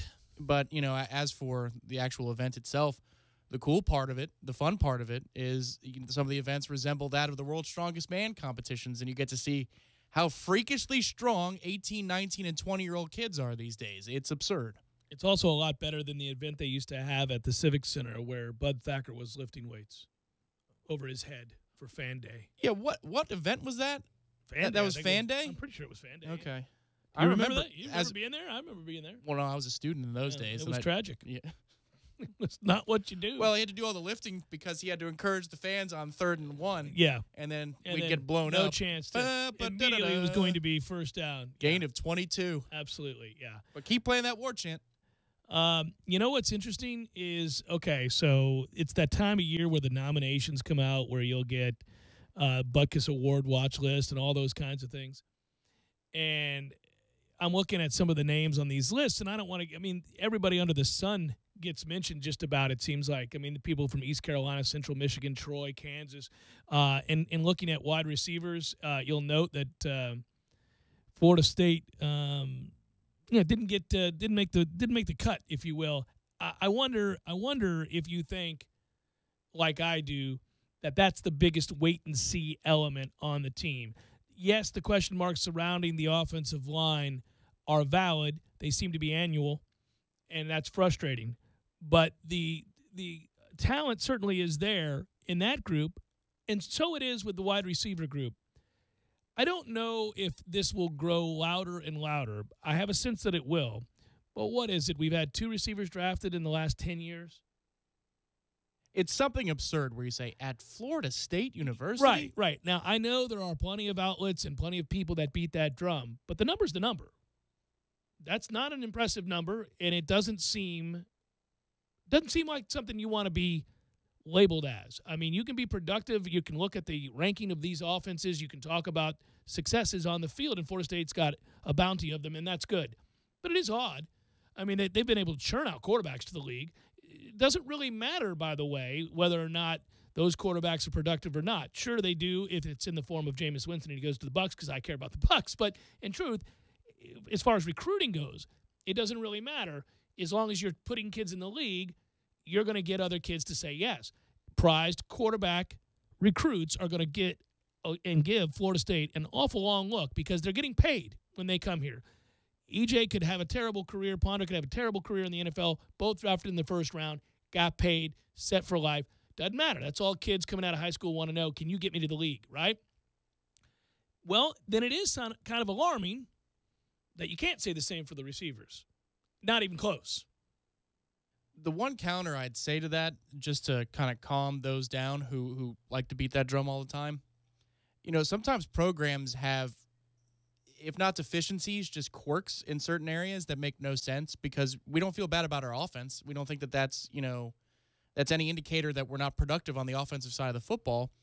Whereas somebody like LSU, even in the post-Jimbo Fisher days, seemed to have receiver prospects come out almost every year. And they go to the league, and their offenses at LSU really struggle. Yeah, so I mean, because they can't produce quarterback play. So so these things do kind of tend to happen, but you wish you were great at all positions, and it just seems odd considering the number of playmakers in our recruiting territory. When enough years go by and you've had two, that is problematic. I mean, I do think it warrants a raised eyebrow at the very least. And I would say that, those frustrations that people feel when they bring up a statistic like that are very similar to that of the offensive line. That it's not like, again, that the offensive output hasn't been very good. It has been good. By and large, Florida State will produce a very good offense year in and year out under Jimbo Fisher. And yet, the frustrations that I'm noting within the receiving corps and those that voice them, that is also true of this offensive line. People say, yeah, imagine we do all of that without an elite offensive line every year. Imagine if we ever had one of those. Well, when we did in 2013, we won the national championship. And when one of those receivers gets drafted really high, the way Kelvin Benjamin did, you win a national championship. So when you have those two, when you marry those two, you do produce outlandish numbers, record-breaking even numbers. You can't be expected to set NCAA records every year, so that's unrealistic. But you can expect once every 4 or 5 years you have a guy go. Yeah, and I think it's also fair to say at this point, I'm 10 seconds ago saying, all right, programs have their little quirks, so you don't have to set the gate on fire as you kick it down. But at the same time, you could just say that perhaps this offense is too difficult for receivers at this age, given what they come from in high school and, the background that they may or may not have. I know that Jimbo talks about 7-on-7s and they help with the finer details of route running and some of those skills. But, by and large, it seems like our receivers are confused, and they have been for 80% of his tenure here. It's always when quarterbacks make mistakes, we're talking about wrong routes, the depth of it is wrong, the side adjust is wrong, the combos are wrong. I get you. Our quarterbacks put up prolific numbers to the tune of first-round draft pick grades, plus what they can do on the whiteboard. I'm just saying that from a quarterback versus a receiver perspective, it seems that the offense is a little bit more difficult for one position to grasp than the other. And why is that? I don't know, because I will also tell you that in terms of what we run, I don't think it's terribly complicated. I mean, in talking to Jimbo, he'll tell you it's not complicated, and again, he's going to say that. But really, the concepts aren't overly difficult. I'm not entirely certain why. I don't have a good answer, and I don't want to speculate. You're right. There seems to be inconsistencies there that are very frustrating, and I can't put my finger on why that is without being there on a day-to-day basis. And we don't get to see practice on a day-to-day basis, and we don't get to watch the film with the coaches where the All-22s are available, and he can say, this is why this play failed. This is why this isn't working. So I don't know. I wish I did. But you talk to enough guys that have played in the offense, and you've talked to enough. I think it's demanding on the quarterback. I don't think it's as demanding on the receivers. Maybe it isn't, but at the same time, if you're going to hear on a Monday, and granted we don't talk to the receivers coach after the game is over, and Jimbo's the offensive coordinator, but you either hear on his Sunday show when he looks at the highlights in rapid form, or on Mondays in his press conference, or when he talks to you, frankly, on Sunday night, either before or during your interview, and he says, well, so-and-so ran the wrong route, or we call a timeout and he's screaming down a receiver. It's, well, how many years of this do we have to have? And I can understand if you have a certain crop that may or may not have the football IQ that you wish they had, because you can't really know that. I go back to the example, one of the first years I was covering the team, and James Coley was out there coaching the tight ends, and a true freshman, Christian Jones, was on the edge, and he was rushing in this drill, and the whole idea was to release and not block the guy. And they kept doing it over and over again, and it drove him batty. And he's screaming, he's pulling his hair out, and then eventually he stops screaming, and he's whispering to his players. He goes, guys, please come around. We don't block the rusher here, please. Yeah, it's a free release. Not rush the blocker. This is a free release. You're supposed to release into your route. I remember that. So, sometimes that's going to happen where you have a crop that you have to play around, but this has been 10 years, and by and large, when we have something falter on the offense, at least the explanation that we're given is often about route running. It's about not being in the place where the quarterback expected. Maybe the precise yardage, steps, maybe in that sense it's complicated, but it's not complicated in whether you're running a dig, whether you're running a post, whether you're running a fade, those are all the same. It's a 9, whether it's a corner. Those are all those concepts are the same everywhere, just about. I mean, in terms of the actual route tree, it's the same. So I don't know. I literally don't know, and I'm just willing to admit that I'd really like to get an explanation because we do hear that time and again. And I would be more apt to put it when it doesn't happen, when there isn't as much consistency as you'd like, on a myriad of factors. I don't think it's any one thing. And maybe therein lies the complication, that so many different things have to be exactly right for it to be somewhat seamless the way it was in 2013, as opposed to a position group or a singular player as a quarterback or maybe that's what it is. Well, I think the hard part is and clearly there's communication between the quarterbacks and the receivers, because you see often the quarterback pointing with his two hands out at whatever, key defender there is, be it a safety, a slot defender, or whatever. Yeah. And that's the side adjust of coverages to look for or whatever it may be. But I remember talking to Kenny Shaw after one game, and this was in the fall, earlier in his career. He wasn't as polished yet, but he was willing to go into the X's and O's. It was tough, though. Oh, God. I mean, that dude had a freaking – that bullseye was bigger than any target, any full dartboard that you've ever seen. War beatings. And he said, well, I knew that this was the route to run because they were in cover 3. And I said, well, what do you mean? He says, well, based upon the rotation post-snap, I knew what to do. And I'm thinking, oh, really? So on the fly, he has to make that determination. Well, they definitely do. They definitely do. That's asking a lot. Maybe I'm wrong. Maybe they only have a choice of 2 things to do, and so if it's a choice between one or the other, then fine. But usually a lot of times it's where the safety is, and we even have problems. We did with the Rodney Smith days, of course, and that was legendary. But in recent years, of guys not lining up in the right place. And it's not just about what they do after the ball is snapped; it's what they do before the ball is snapped. So, is there a paralysis by analysis type thing going on?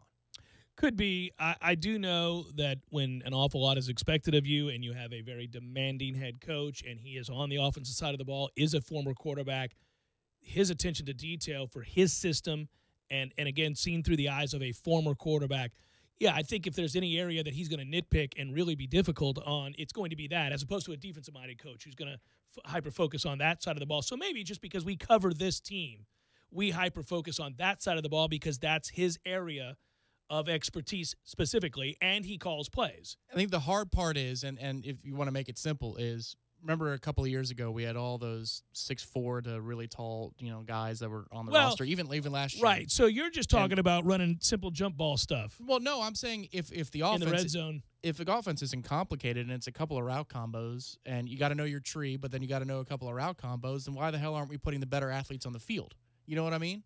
Yeah, but I don't think that, okay, so if I'm lined up, ball's over here, and I'm running a corner or I'm running a comeback, I don't need to know what the hell Jerry's doing over there. I need to know what I do on this particular play based on what they're running. So I don't. But what I'm getting at is the same thing. So the quarterback's got to know what everybody's doing. Quarterback has to know what everybody's doing. Yeah. But if you're Tate or a Gavin or somebody like that, Campbell, when he was healthy for that brief time a couple of years ago. Millisecond. Yes, it was. And I know Tate came in the game against Miami and he was overthrown on one pass and then he ends up fracturing his foot, I think it was. Yeah. Something freakish like that. But if it's that simple, then why aren't we plugging and playing these 5-star, caliber, 4-star caliber athletes, and we're not seeing them until they come out the other side of their junior season? There's either a deficiency in knowledge in high school that we have to catch them up on when they get here, or the offense is complicated in general. And we'll have Jimbo. You've got a clip, I think, of Jimbo talking about wide receiver play and how excited he is about these receivers. So let's listen to that when we come back. Jeff Cameron Show, 97.9 ESPN Radio.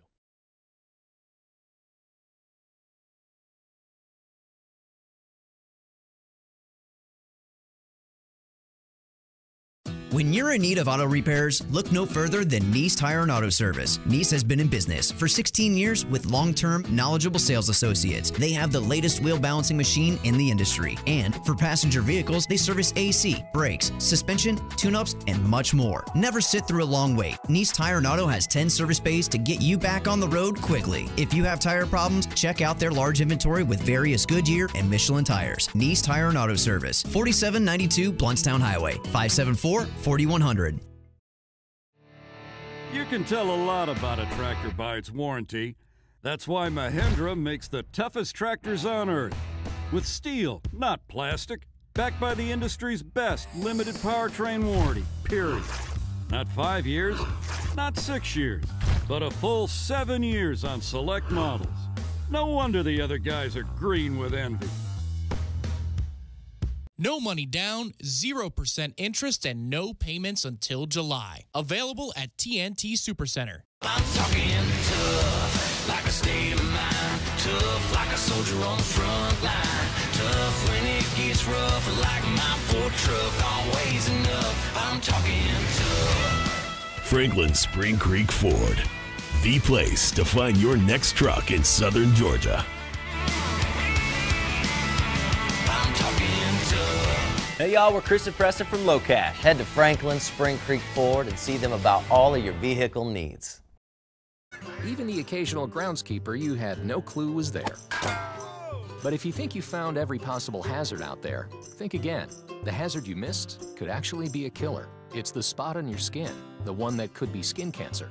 Fact is, if you're a man over 50, you're in a group most likely to develop skin cancer, including melanoma, the kind that kills one person every hour. 1 in 5 Americans is likely to develop a form of skin cancer during their lifetime. That's why your best shot is to check for a spot. It's easy. Follow through and check your skin. It could be the save of a lifetime. Go to spotskincancer.org to find out how. A message from the American Academy of Dermatology. Switch to AT&T Prepaid and get 2 months of free service with no annual contract on AT&T's network. 2 months free, huh? You know, my wife wanted 2 months free. Then she jetted off to the Canary Islands and met some tennis pro named Sergio. Kevin? She doesn't even like canaries. You want to stick to the script, please? Right. Sorry, Dan. It's done. Done. With AT&T Prepaid, you can watch all of your favorite shows with no annual contract. Wow. No annual contract? No commitment at all? Remind you of anyone, Don? Maybe your wife? Bingo. Can we wrap this up, Kevin? Oh, sorry, Doug. That's prepaid your way from AT&T. Great. Thank you. Sure beats whatever Sergio's offering. Okay, that's it. I'm cutting to legal. Limited time offer. Requires payment at activation. Taxes extra. Account must remain active on $45 or $65 plan and cannot lapse to get bill credit for 3rd and 12 months. Fees, coverage, and other restrictions apply. Details at att.com/prepaid. Wonder what the outrageously energizing experience of Mountain Dew Kickstart is like? Well, it's like a combo of 3 awesome things. Dew, juice, and caffeine, rebooting your entire personal operating system. Mountain Dew Kickstart is in position for consumption. All systems cleared for launch. Initiate launch sequence. T-minus 3, 2, 1, mark. Release the Mountain Dew Kickstart. Mountain Dew Kickstart released. Experiencing a charge of Mountain Dew Kickstart now. Mountain Dew Kickstart operation successful. You are now off the couch and out exploring the world. Roger that. Get charged up for what's coming next anytime, anywhere with Mountain Dew Kickstart. Available in 10 energizing flavors like mango lime, raspberry citrus, midnight grape, and orange citrus. Mountain Dew Kickstart. Fuel with flavor. RCD Shell knows how to keep you cool and refreshed. All 20-ounce Pepsi and Mountain Dew products are 2 for $2.22. That's right, 2 for $2.22. And 28-ounce Gatorade is buy one, get one free. It's more fun with Pepsi and Dew, so bring on the bubbles with these cool prices at RCD Shell. Have you ever noticed when you report an accident or a claim to an insurance company, they are very eager to get you to one of their approved body shops. They say that they guarantee the shops work, but what they're really saying is the shop works for them, not the customer. So choose a shop that is working for and looking out for you, someone you trust. It's your choice. Lisa's Paint and Body. License number MP46050. Get your weekend started right here on 97.9 ESPN Radio. Saturdays at 6 a.m. with Fishing Florida Radio. Listen to the three amigos, Boudreaux, Steve Chapman, and Captain Mike Ortega as they catch you up to speed on what's new and biting in the North Florida region. Big-time guests, celebrities, interviews, and 3 hours of the fishing info you need. Fishing Florida Radio is brought to you by Sea Quarters Marina off Highway 98 in Carabel. Sea Quarters Marina, your full-service marina, and presented by Hobbit American Grill, locally owned and operated since 1978. Out on the golf course, there are the obvious hazards. There's the pond, the bunker, the rough, the even rougher. Yeah, put me down for an 8. The giant maples. The row of houses out of bounds on the right.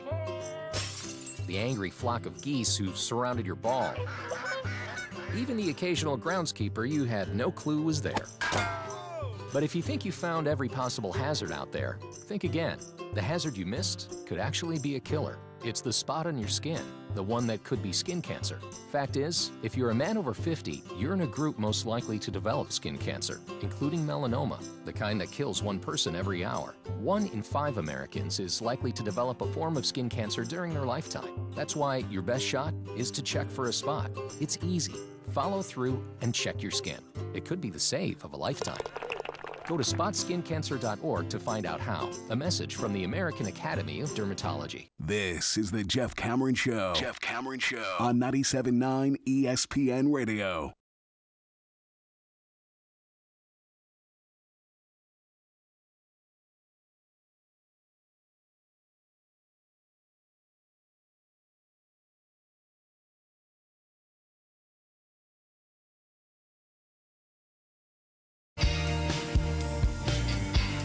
Before we get to the audio from Jimbo Fisher talking about the aforementioned wide receivers,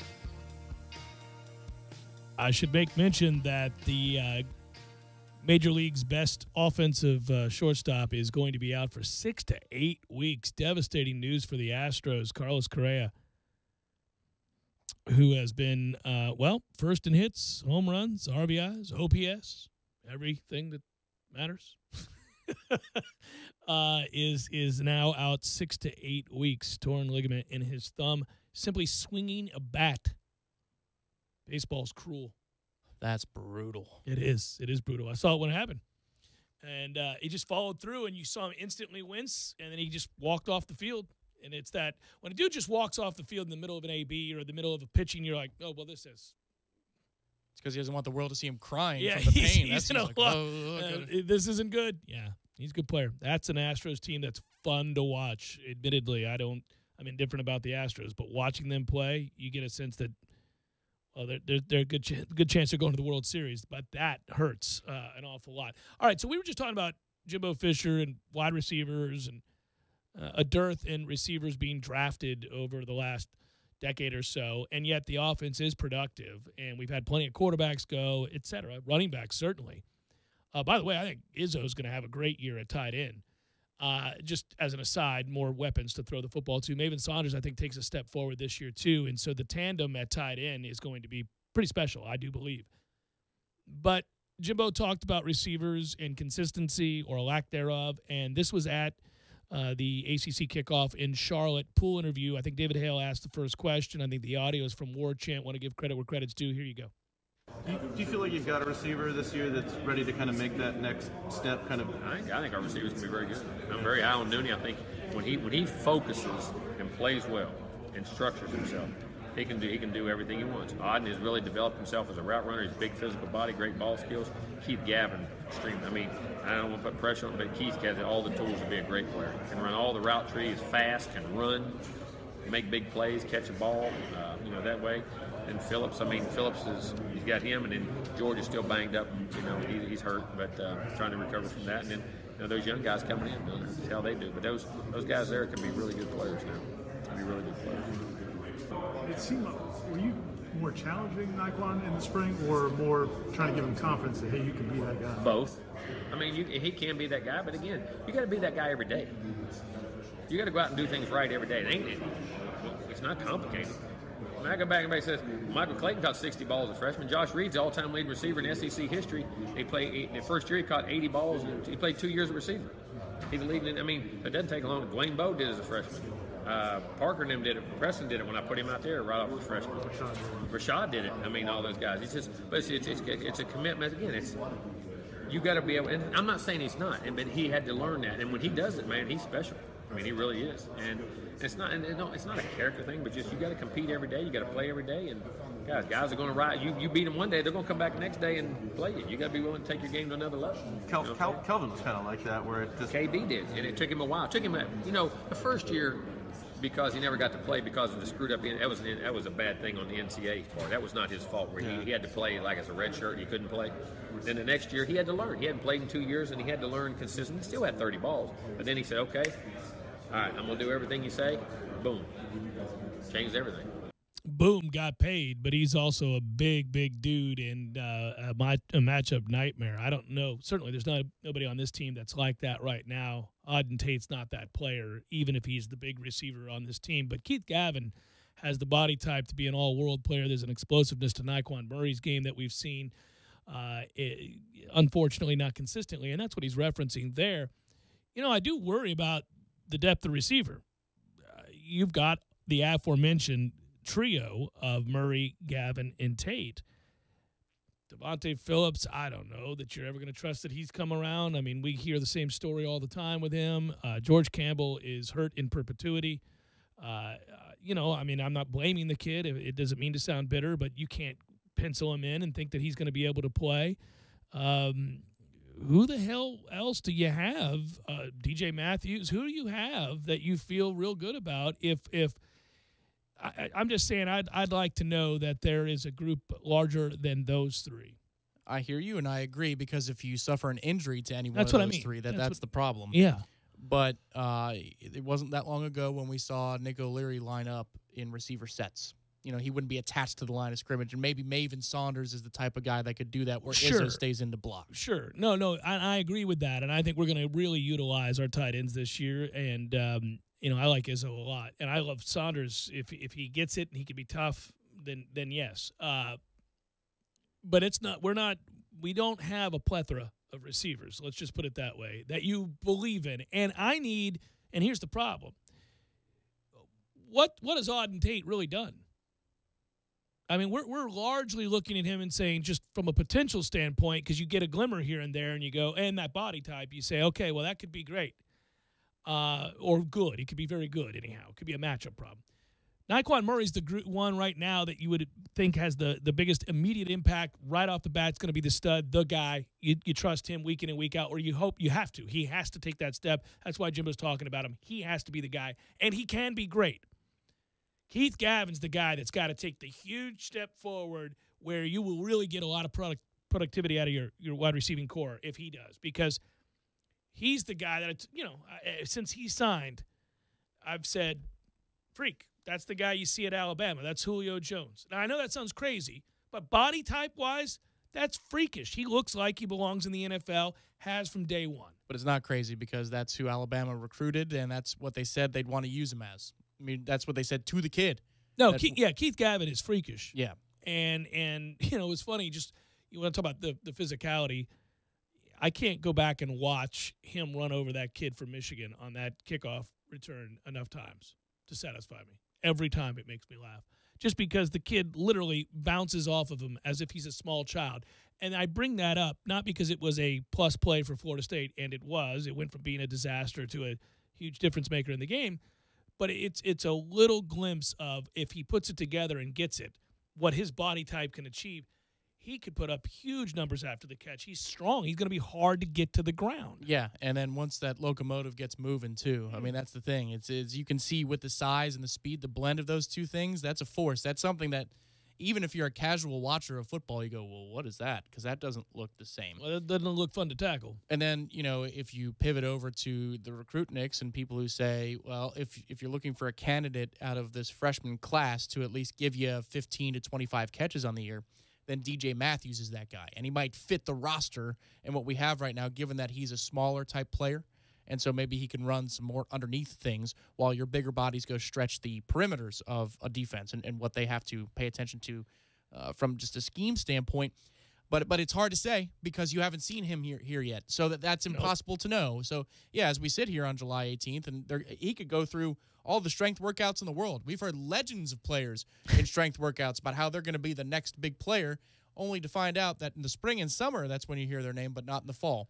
So it's hard to know what the freshmen are going to bring to the table, too. It sure would be nice, and I know there is a trust issue in general with him, but it sure would be nice if Phillips ever became this, because Jimbo has mentioned him off and on so many times, but the strong hands. He just exudes strength, too. A possession-type receiver who can create space on 3rd and 2, you know, when everybody's playing press man. But nobody gets yelled at more.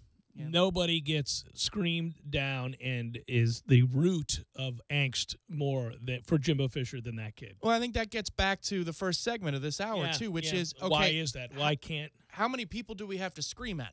you know?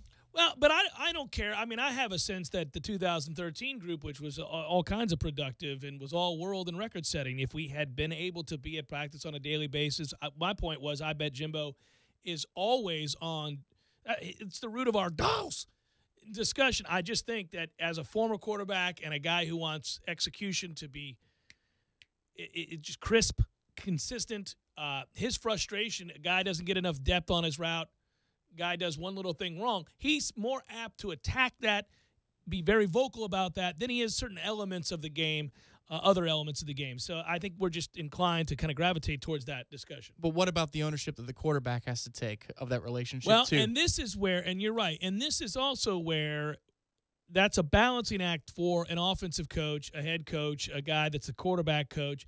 When you've got a young guy and you've got other question marks and you have inconsistencies with route running with some guys, Nyquan Murray, your frustration has to mount because it's causing him to hold the ball longer than he needs to, and he's not a big kid, and he's going to take a beating as he did a year ago.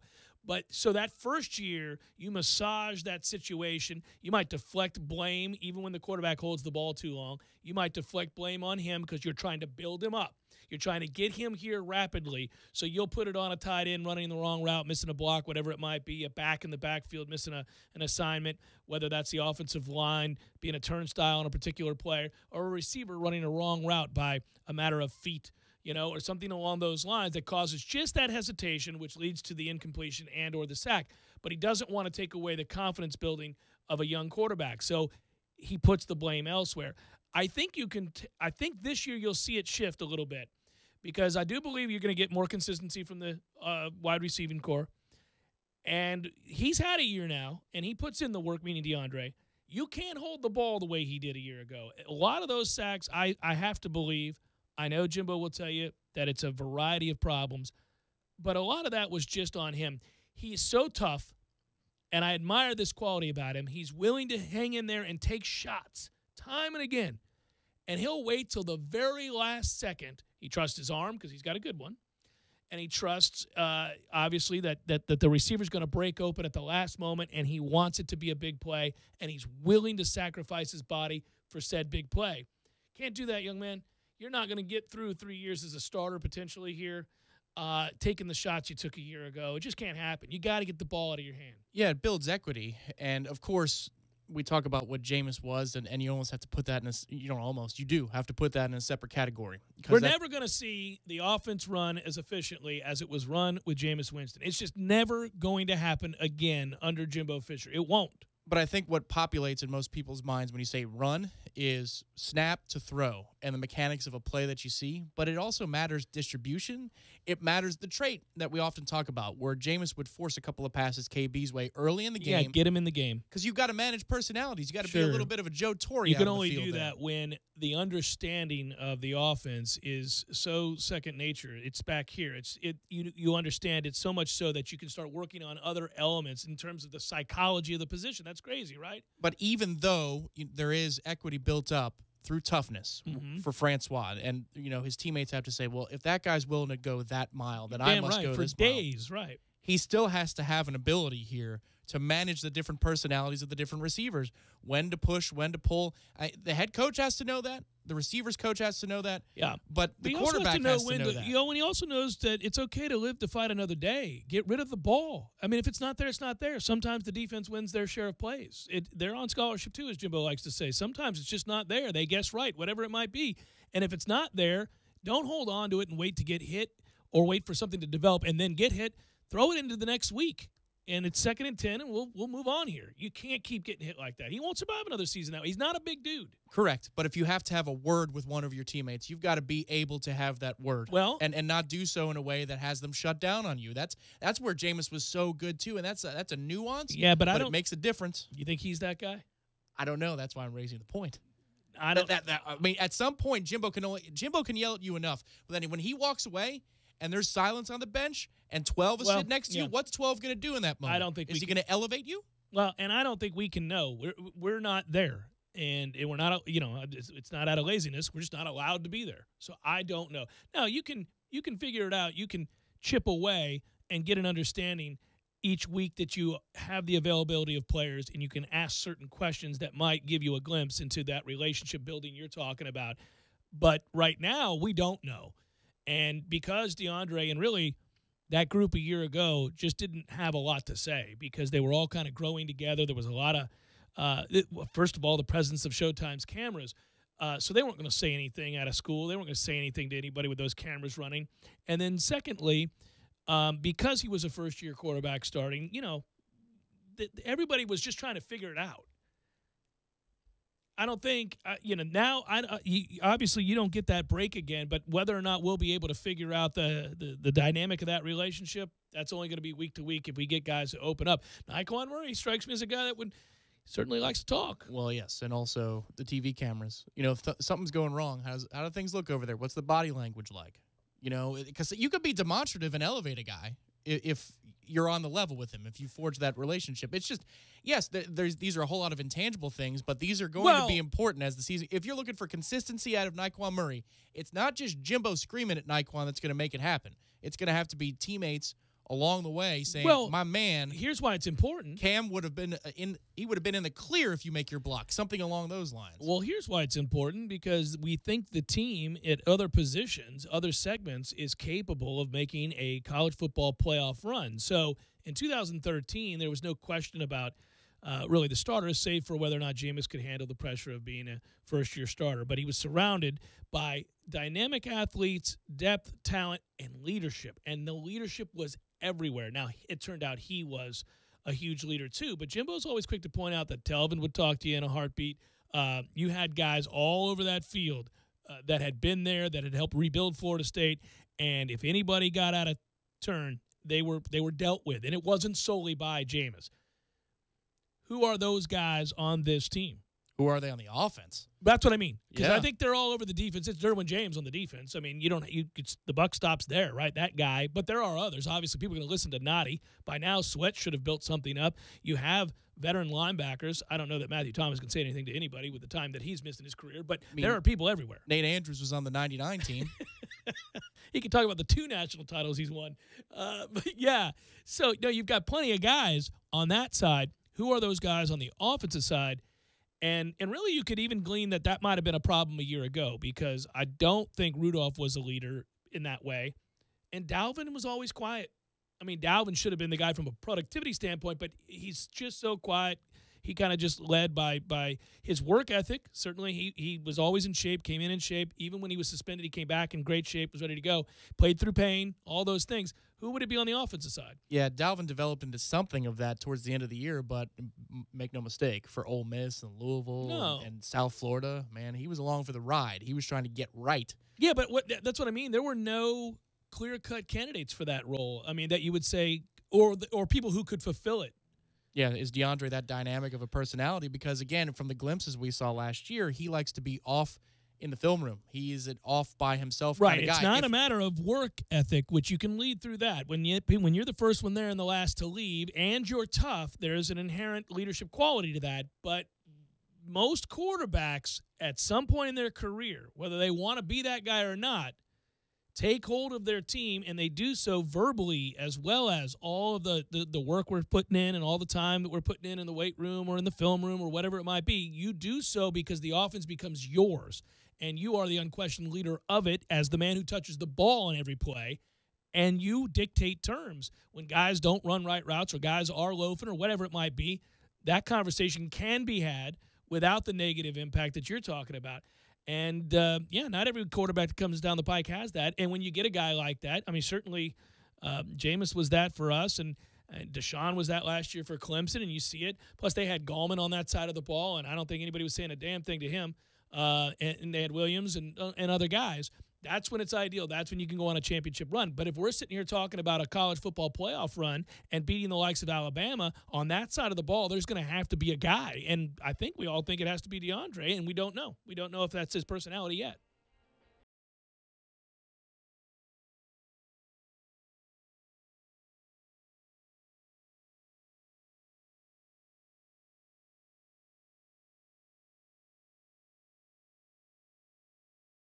When you're in need of auto repairs, look no further than Nice Tire and Auto Service. Nice has been in business for 16 years with long-term, knowledgeable sales associates. They have the latest wheel balancing machine in the industry. And for passenger vehicles, they service AC, brakes, suspension, tune-ups, and much more. Never sit through a long wait. Nice Tire and Auto has 10 service bays to get you back on the road quickly. If you have tire problems, check out their large inventory with various Goodyear and Michelin tires. Nice Tire and Auto Service, 4792 Bluntstown Highway, 574-4100.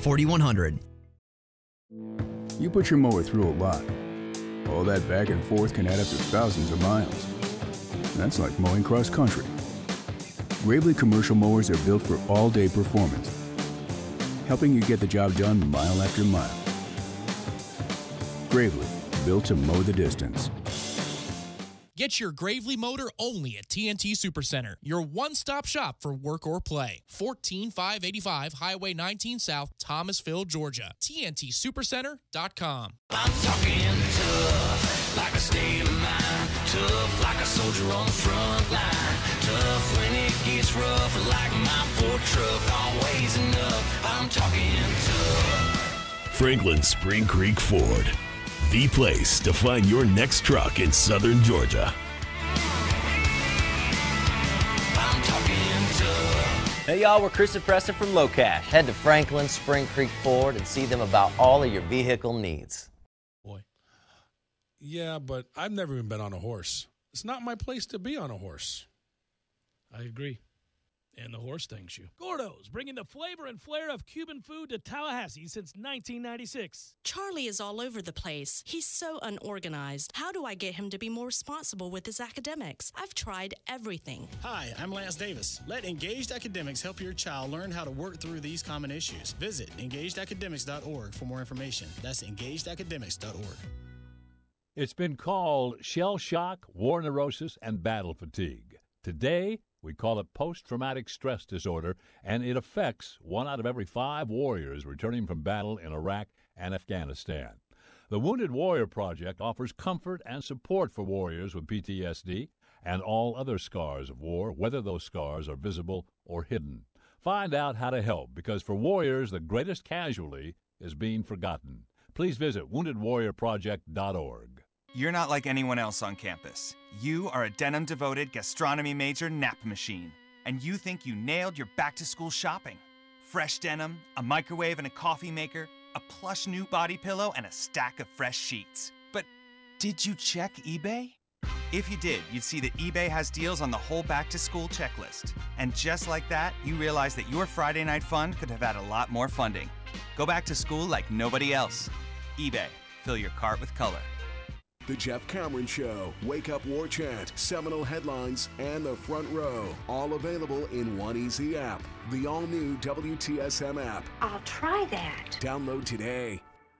Hi, Chris Kraft for Kraft Nissan. How do I convey to you just how good the incentives and discounts are on America's fastest growing car company, Nissan? Seriously, please shop Kraft Nissan before you buy. No one has the incentives and low prices we have. Not Toyota, Chevy, Ford, Honda, or Hyundai. $5,800 in savings on Altima SR. Brand new automatic Frontier pickup starting at just $21,800. 0% interest for 72 months on our most popular models. Rebates up to $10,000 and no payments until football season. I'm telling you, in the over 30 years I've been in the car business, I've never seen such incentives and low prices. I've got pages and pages of special interest rates, rebates, and bonus cash. Kraft Nissan even has a factory rebate for any credit score under 625 to help you with your down payment. Here's the deal. Nissan is America's fastest growing car company, and they want to be number one, and they're buying market share. So please, before you buy, check out Kraft Nissan's exciting lineup of new vehicles. That's all I ask. Stop by Kraft Nissan and look. Kraft Nissan on Mahan Drive between Academy Sports and Costco. Price includes dealer preparation charge.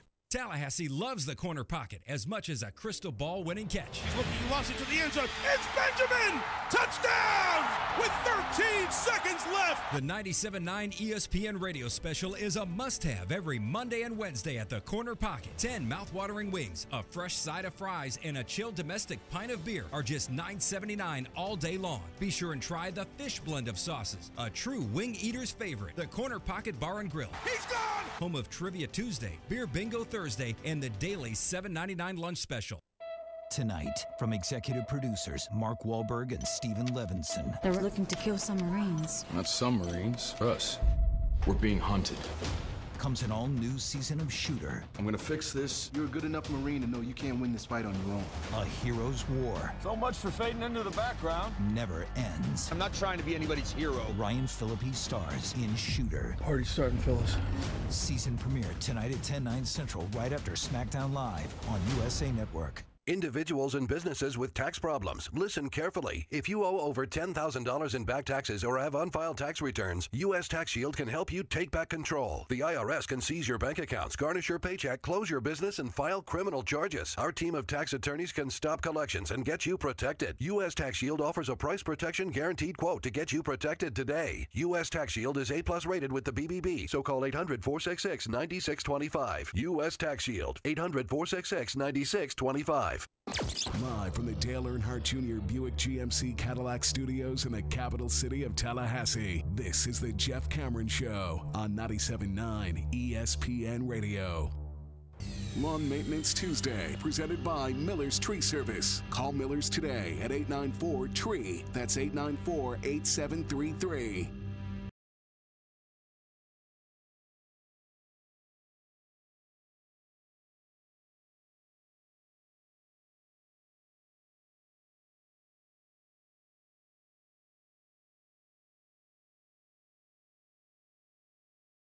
Segment here at Jay Cameron Show. Former All-American Corey Simon writing the show today. My man. Tell me one school not named Bama that has 2 to 3 elite wide receivers. Who was the other wide receiver that played with Julio Jones? You may have come in halfway through that there, Corey. I'm not saying we should have 2 to 3 elite receivers. We were talking about needing consistency from any of them this year. And the dearth of receivers that have been drafted out of Florida State over, say, the last 5 to 7 years. That's it, and again, the offenses have been productive, so I'm not overly concerned about it. But I when I look at this group, I do need consistency out of Nyquan Murray, somebody to take the step forward and be the guy you can count on, right place, right time, all time. And those were Jimbo's comments, basically. At the meetings when we played the sound clip from him talking about you got to be the guy every day. Yeah, that's not breaking news to anybody around. Last year for practice, too, that was the word. It was, man, they're asking him. They're imploring him. In some cases, they're begging him once they had some injuries. To be the guy. This is your time. Would you please take it seriously? Would you please? And that doesn't mean that he can't do it once. Well, I think it was the that problem can you is, do it over and over and over and over again? Well, and you pointed it out. We both attended the game down in Miami for the Orange Bowl, the Michigan game. And when you watch him away, when the ball's not going to him, you know it. And that drives Coach Fisher nuts. And if you didn't know it, you see it real quick when you watch what's happening away from the ball.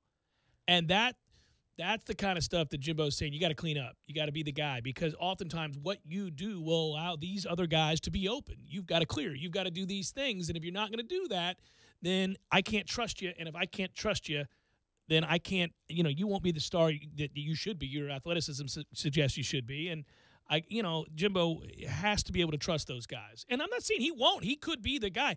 Obviously, that was a big touchdown at the end of that game. He obviously had the big touchdown early in that game.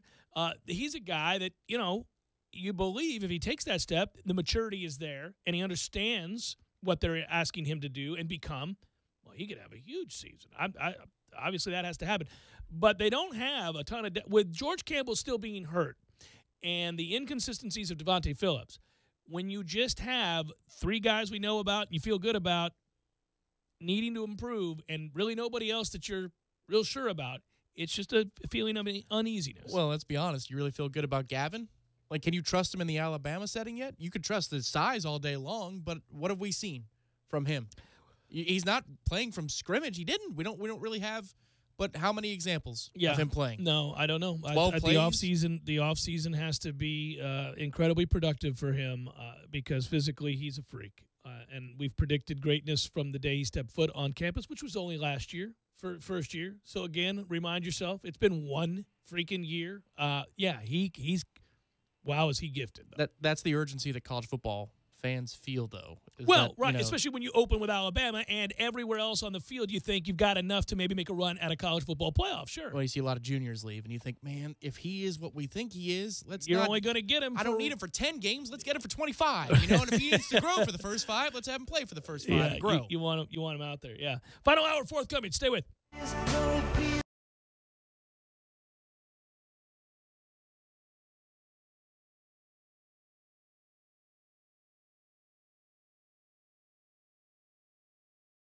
When you're in need of auto repairs, look no further than Nice Tire and Auto Service. Nice has been in business for 16 years with long-term, knowledgeable sales associates. They have the latest wheel balancing machine in the industry. And for passenger vehicles, they service AC, brakes, suspension, tune-ups, and much more. Never sit through a long wait. Nice Tire and Auto has 10 service bays to get you back on the road quickly. If you have tire problems, check out their large inventory with various Goodyear and Michelin tires. Nice Tire and Auto Service, 4792 Bluntstown Highway, 574-4100. You put your mower through a lot. All that back and forth can add up to thousands of miles. That's like mowing cross country. Gravely commercial mowers are built for all-day performance, helping you get the job done mile after mile. Gravely, built to mow the distance.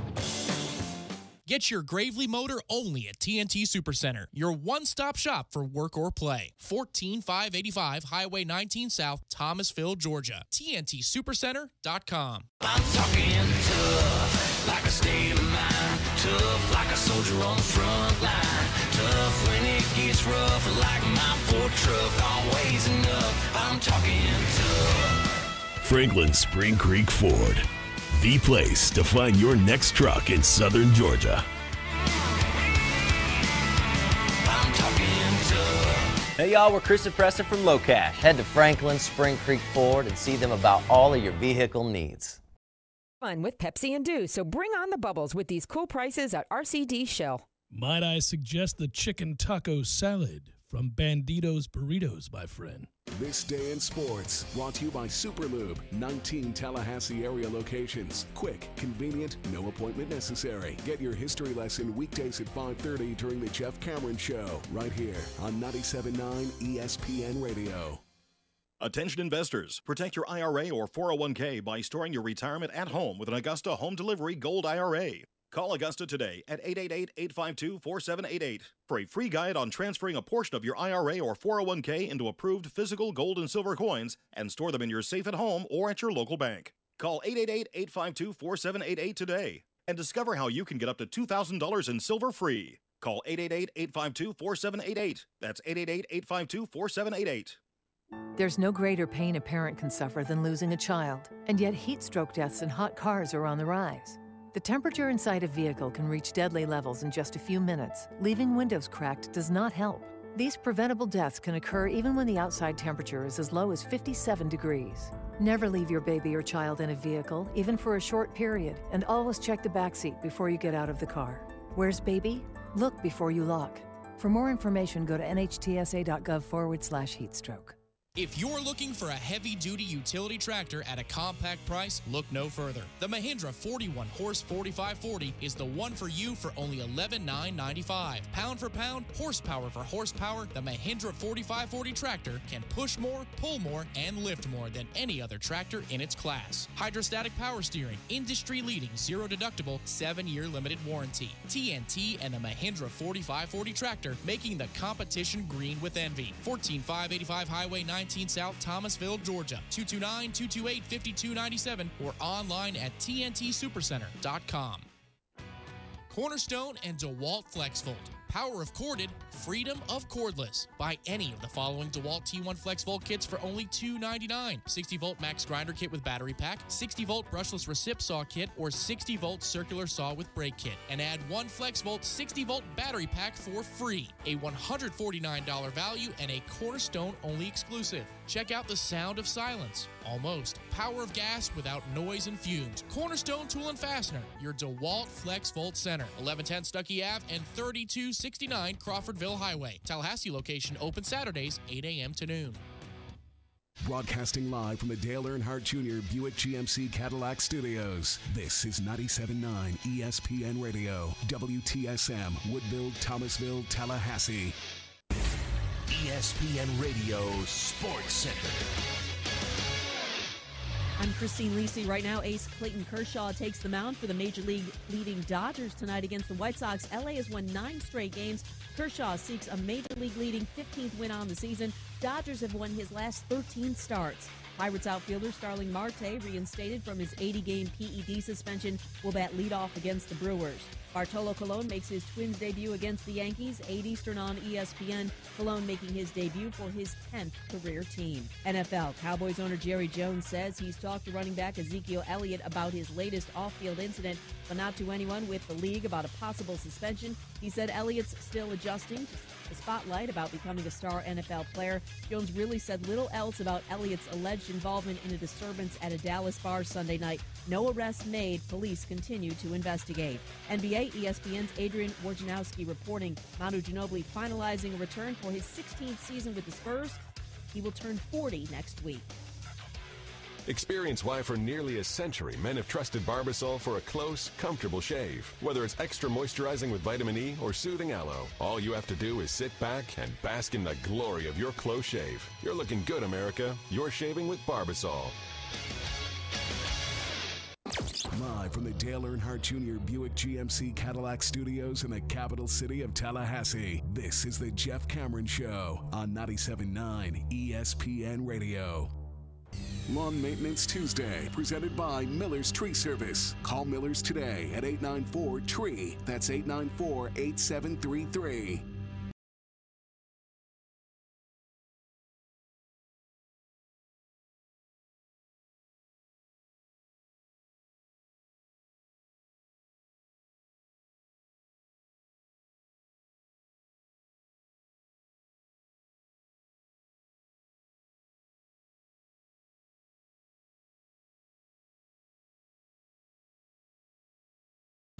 Final hour of the Jeff Cameron Show, at least for today. A fine Lawn Maintenance Tuesday to you and yours. I'm Jeff. That's Tom. We're online, ESPNTallahassee.com. That's where you're going to listen live via the streaming free. Always, don't miss anything. If you do miss something, go get caught up. When the show ends, we'll post all 3 hours of the program, both on iTunes and in our own audio vault. That's a good thing. It's brought to you with limited commercial interruption thanks to our great sponsor, CarltonDean.com. He and the fine folks at SVN making you money in commercial real estate. Off-market deals available. Go check it out, CarltonDean.com. Email the show if you like. It's JCS at 979ESPNradio.com. Find me on Twitter at JCameronShow, WTSM app for mobile devices.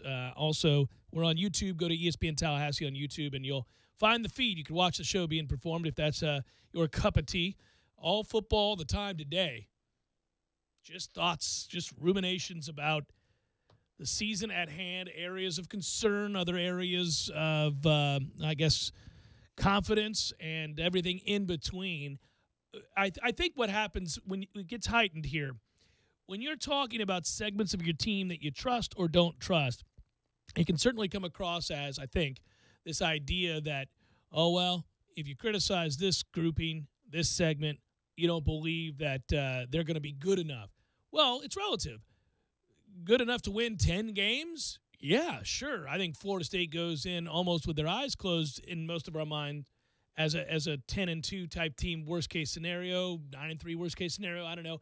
No, I think it gets heightened and you get to really, really scrutinize when you think you've got a team good enough to make a run at a national championship. That's why I say, when we get in these conversations about whether a player is good enough or not good enough, whether a player is carrying his weight, especially when we're talking about college players, and you'll hear me occasionally say things like, well, he's just not good enough. And people go, well, he's better than you, or of course, yes, he's on scholarship at Florida State. He's amongst the elite of all the people coming out of high school that would have been offered a scholarship to a place like Florida State. But we're talking about relative to teams and players making runs at the pros and championships. So in that grouping, maybe a player is lacking, maybe a segment is lacking. Not just whether or not they're good players or potentially good players. And I think that's how we're looking at Florida State this year. We're coming into the season with this idea that, all right, where are your areas of concern and why do you have them? Have we identified those? Are they revealed in Charlotte by Jimbo Fisher himself in the conversations that he had with the assembled press, the one-on-one he did with me, whatever it might be, and just based on experience, which you saw a year ago? And I think, without question, unless your concern is Charles Kelly on defense, you're not going to question the talent on defense. You're not going to question the depth of talent on defense. They're pretty well loaded on that side of the ball. Where your concerns lie, and now, again, you could say, well, that's fine, Jeff, but I'm going to need Charles Kelly to show me something. Okay. Fair enough. I mean, obviously, the way they played defense a year ago for the first half of the season was an atrocity. So then you go back to the other side of the ball, and your concern is, again, a lack of consistency at receiver and an unproven talent on the offensive line. And I think that's completely fair. We can all agree they're good. I think most would agree that they're a top 10 team. Most. I mean, there will be some people who think, well, let's show improve a little bit. But for every one of those, there are people that think they'll win the national title. So what's the margin for error? You know, well, you can lose to Bama. Okay, but I mean, I'm talking about if you just look at this. Let's look at the offense, for example. How good or great do they need to be in order to be a playoff team? Do they need to be, for Fisher, an offense? So Fisher's offenses are typically above average at worst, right, in terms of production? Well above average at worst, yes. Can they be one of those bottom-tier Jimbo Fisher offenses and make the playoff this year? Where is the defense good enough that the margin for error is like that for the offense? Well, because then we get into this a bigger conversation. There's a game, even for the great defenses, with the way offense is played these days and the rules are the way they are in college, even for the best defenses, there's at least a game, sometimes two, in the course of every season where statistically the defense ranks very highly, but they have a bad day because of the RPOs, because the rules are the way they are, and it's almost impossible to truly shut people down like defenses did in yesteryear. So every season you see that. You see whoever you thought was the best defense in football a year ago, Alabama, there's a game.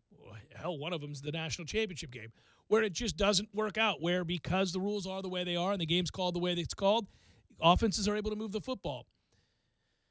So even if you think this defense is going to be the unit that carries the day, and I do, and even if you think they're going to be very, very good, and I do, you're going to have some games where you are able to match score for score and put some numbers up on that scoreboard. And if you have a middling offense or, average at best, okay, so that'd be middling, Jeff. No, you could lose a game. You could lose a game you're not expecting as we look at the schedule currently. Yeah, that's the thing is I'm looking at the matchups, and I see, obviously, in the first month of the season, the defenses that Florida State's going to face. And it's great that we have an elite defense, but if it's 10-7 in the fourth quarter, or in college football terms these days, if it's 20-14 in the fourth quarter, well, it's still a 6-point game, and you could have the best defense in the country. But if on offense you're not showing consistency, and we have a lot of weapons, and if you're not living up to the best possible vision people have in their minds when they see, Gavin lining up across Tate with Nooney in the slot, and then Akers and Jaquez Patrick and a pony with DeAndre Francois. I mean, people see points when they see that vision in their head. But what I'm asking is, we can all agree this team is good, but are they so good that they can overcome, deficiencies or playing below expectations at a place like wide receiver? Are they good enough to survive something like that and still win enough to take the ACC and go to the college football playoff, or do we need to be firing on all cylinders? How much does he run the quarterback? It's a great question. I mean, because these are things we can't know, right? I mean, I think that's a huge factor. But that's why the Cam Akers question, I think, is legitimate. And I get it. Mario was making fun of me a couple hours ago saying, I think that this guy's hinting he wants Cam Akers to throw the football. I'd like to see it. But just as a wrinkle, sure. Given that you don't have a backup you like, that's the thing. That maybe you want to add that element through somebody that at least a defense has to respect. I'm not saying that every superstar, it's like Madden or NCAA back in the day that throw the 99 speed guy back at quarterback and run around. Beat your opponent. I'm saying that given this kid's skill set, given that you don't have a backup quarterback that you trust at this point, you may want to add that element to the offense through somebody not, with a quarterback listed next to their name. Well, certainly the prism by which we view J.J. Cosentino has been forever blurred in not in his favor by the performance against Houston. Just seeing that, it's probably scared us off of him for life. Like, I don't know that what Jimbo could say to us about practice once it starts, and in the way of J.J. Cosentino as the backup to DeAndre Francois, that would make you go, well, maybe he's growing up. Maybe he's figuring it out. Maybe he won't be a deer in headlights if DeAndre goes down for a few plays due to injury. Maybe we'll be okay as a backup quarterback. He's been here long enough. He's taken stride. Nobody's going to trust that, because the one time he was asked to run out there and make plays in non-garbage time, he looked petrified. And yet, I'm here to say that I do hold out hope that maybe that very process has begun, because he didn't have a terrible spring. Is he going to be a great quarterback at FSU? No, never. But could he be good enough when you're not playing in Alabama? Could you scheme it up with your defense and the talent you have elsewhere to get by for a game or two? Well, if you believe the answer is yes to that, then you do run DeAndre and you do trust it. And Jimbo doesn't like to coach scared anyhow, and he has said that before. And DeAndre's a really good runner. I mean, he's not just a guy who can run. He's a good runner. I think that dynamic to the offense changes the overall outlook for the season if you run him. Well, and what if the offensive line can run block too? And that's something that we're kind of speaking around when we're talking about receivers and expectations for that segment. But let's just say, because an offensive line can be good in one area and poor in another. Sure. If this offensive line has a strength of being able to road grade people, if you want to line up, and that's something they can do, in pass protection, they're inconsistent. So when we're in third and obvious, we don't like our chances, that type of thing. Well, you do think that if receiver was lacking, you could survive that, because we have the talent in the backfield. For days, we have the talent in the backfield to go along with a quarterback who can roll out if you need him to. So all of a sudden, you can call an offense in such a way that if receiver wasn't up to snuff, that you should be able to do more than enough to get to the college football playoff. I mean, I guess that's what I'm kind of gauging, is I'm poking at your confidence level at different segments of the team. And how bad can they be? I know it's a pessimist way of asking it, but how bad can they be if this team is still to make the college football playoff? I just don't think they're going to be bad. I don't. That's a great answer. I just don't think they're going to be bad. I don't. I think they're going to be good. I don't think they're going to be great. Do I think that's the area of weakness I'm most concerned about? If we have to identify an area that I'm unsure of, sure, I do. But that's not the same as saying I think a group or a segment's going to be bad. I think they're going to be pretty good. I think this is all part of that offensive line group that we were so excited to sign because of their size, their athleticism. It was the first time we had really brought in a group of guys that we're now choosing from to man these positions that you felt like were a cut above the kind of offensive linemen we were bringing in. We had the occasional guy, of course, but we really hadn't. We didn't bring in large numbers anyhow, guys that you thought, oh man, that's akin to a line you'd see at Alabama or LSU. And I know that's unfair to compare this line to the best lines in college football consistently. I think Oklahoma's offensive line's great this year as well. And but that Clemson team that won it last year had a very, very, very good offensive line. And we weren't living up to that. We weren't bringing in that caliber of player. And that was frustrating. But they've got a great group right now, by the way, for the upcoming class. One by one, they're signing blue-chip guys, and we talked about that some yesterday. And now the responsibility, the group that was signed, they're there. It's their time to really step up, and I think they'll be pretty good.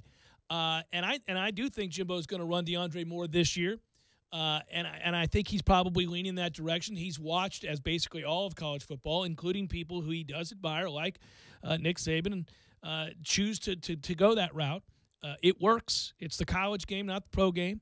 And until they change the rules about linemen going downfield and blocking, you're gonna have to either adapt or lose games to people who do. Okay, if the offensive line is good, if it is good, then you've got options. You've got options galore as to what you want to do, because then all of a sudden you don't need 3 receivers for the bulk of the season. You need 2. And all that it's like the linebacker question, right? And again, you got a good tight end, right? Maybe 2, maybe 2 of them, and then you've got a stable of backs, and so you can spell them when they need rest.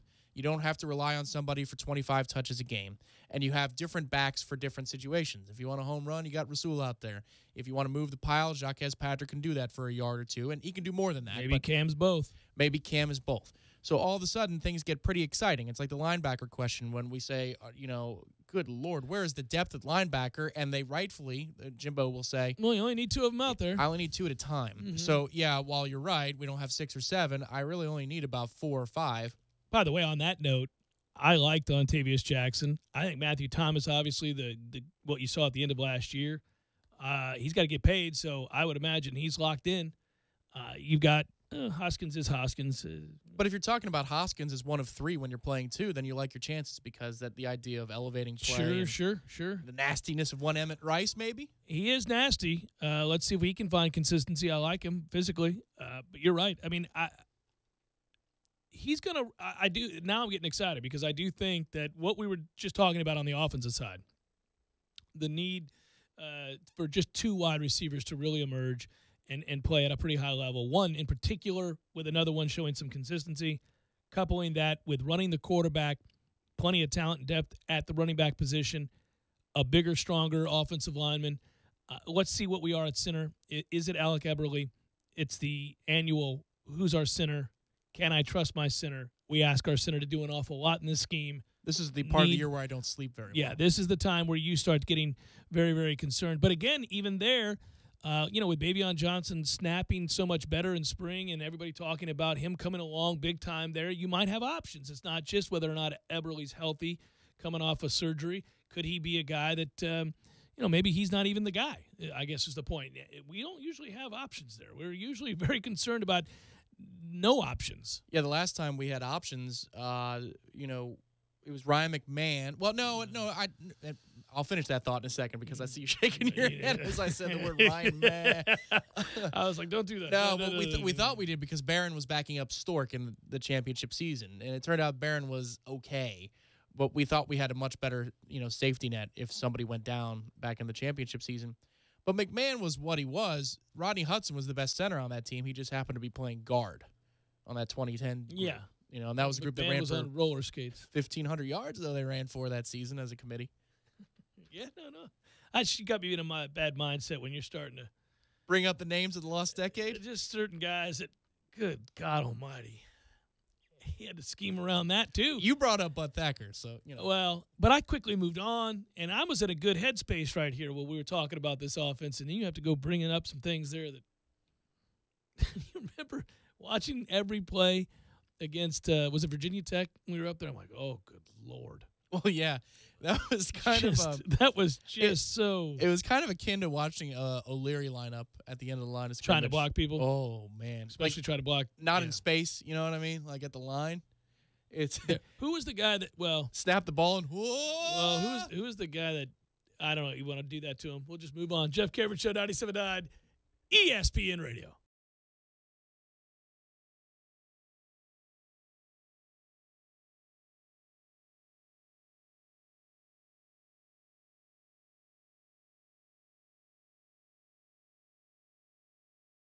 When you're in need of auto repairs, look no further than Nice Tire and Auto Service. Nice has been in business for 16 years with long-term, knowledgeable sales associates. They have the latest wheel balancing machine in the industry. And for passenger vehicles, they service AC, brakes, suspension, tune-ups, and much more. Never sit through a long wait. Nice Tire and Auto has 10 service bays to get you back on the road quickly. If you have tire problems, check out their large inventory with various Goodyear and Michelin tires. Nice Tire and Auto Service, 4792 Bluntstown Highway, 574-4100.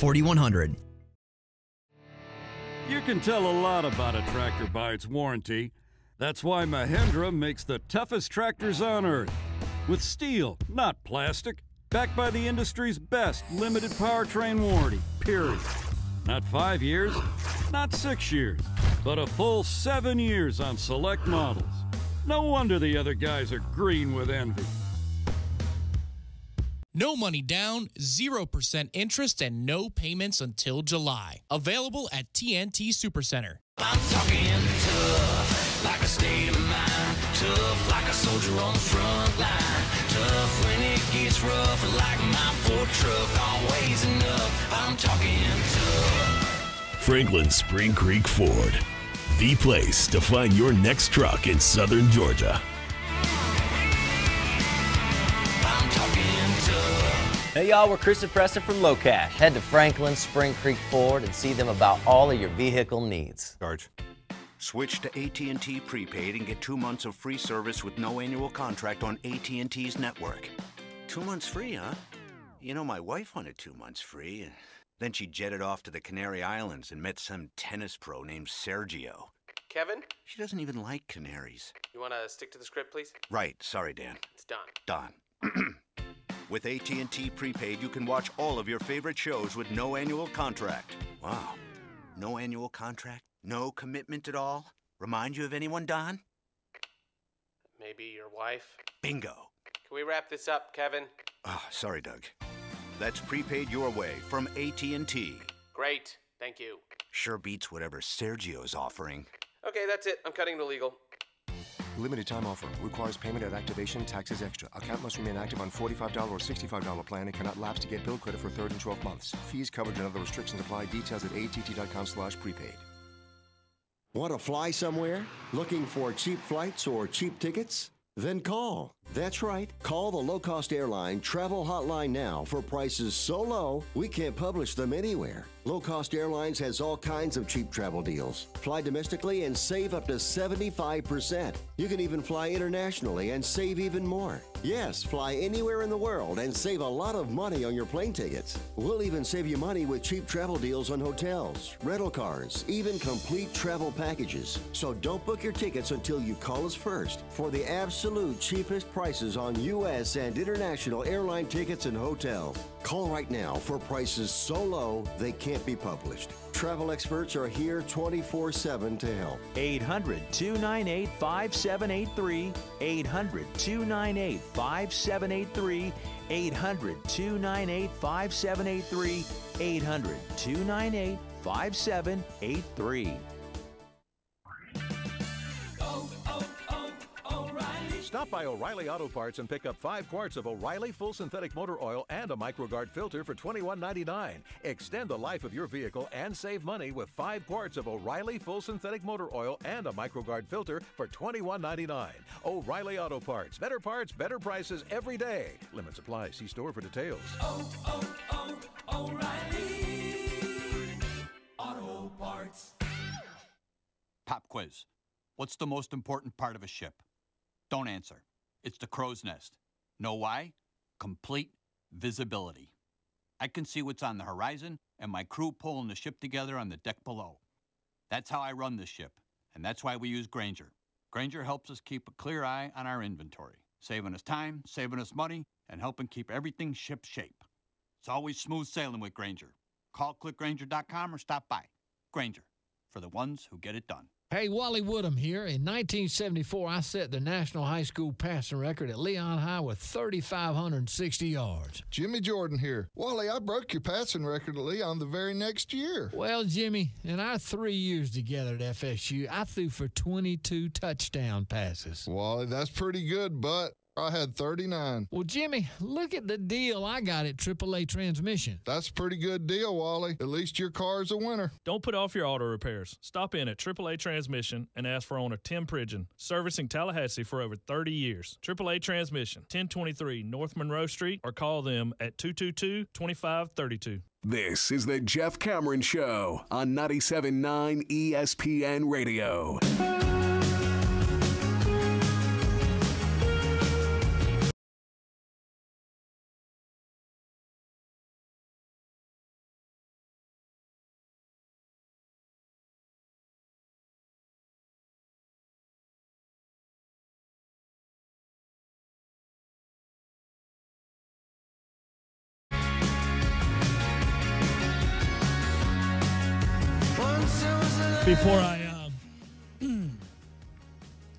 Before I get to the audio, we're going to play from Jimbo Fisher about how he was hired by Nick Saban.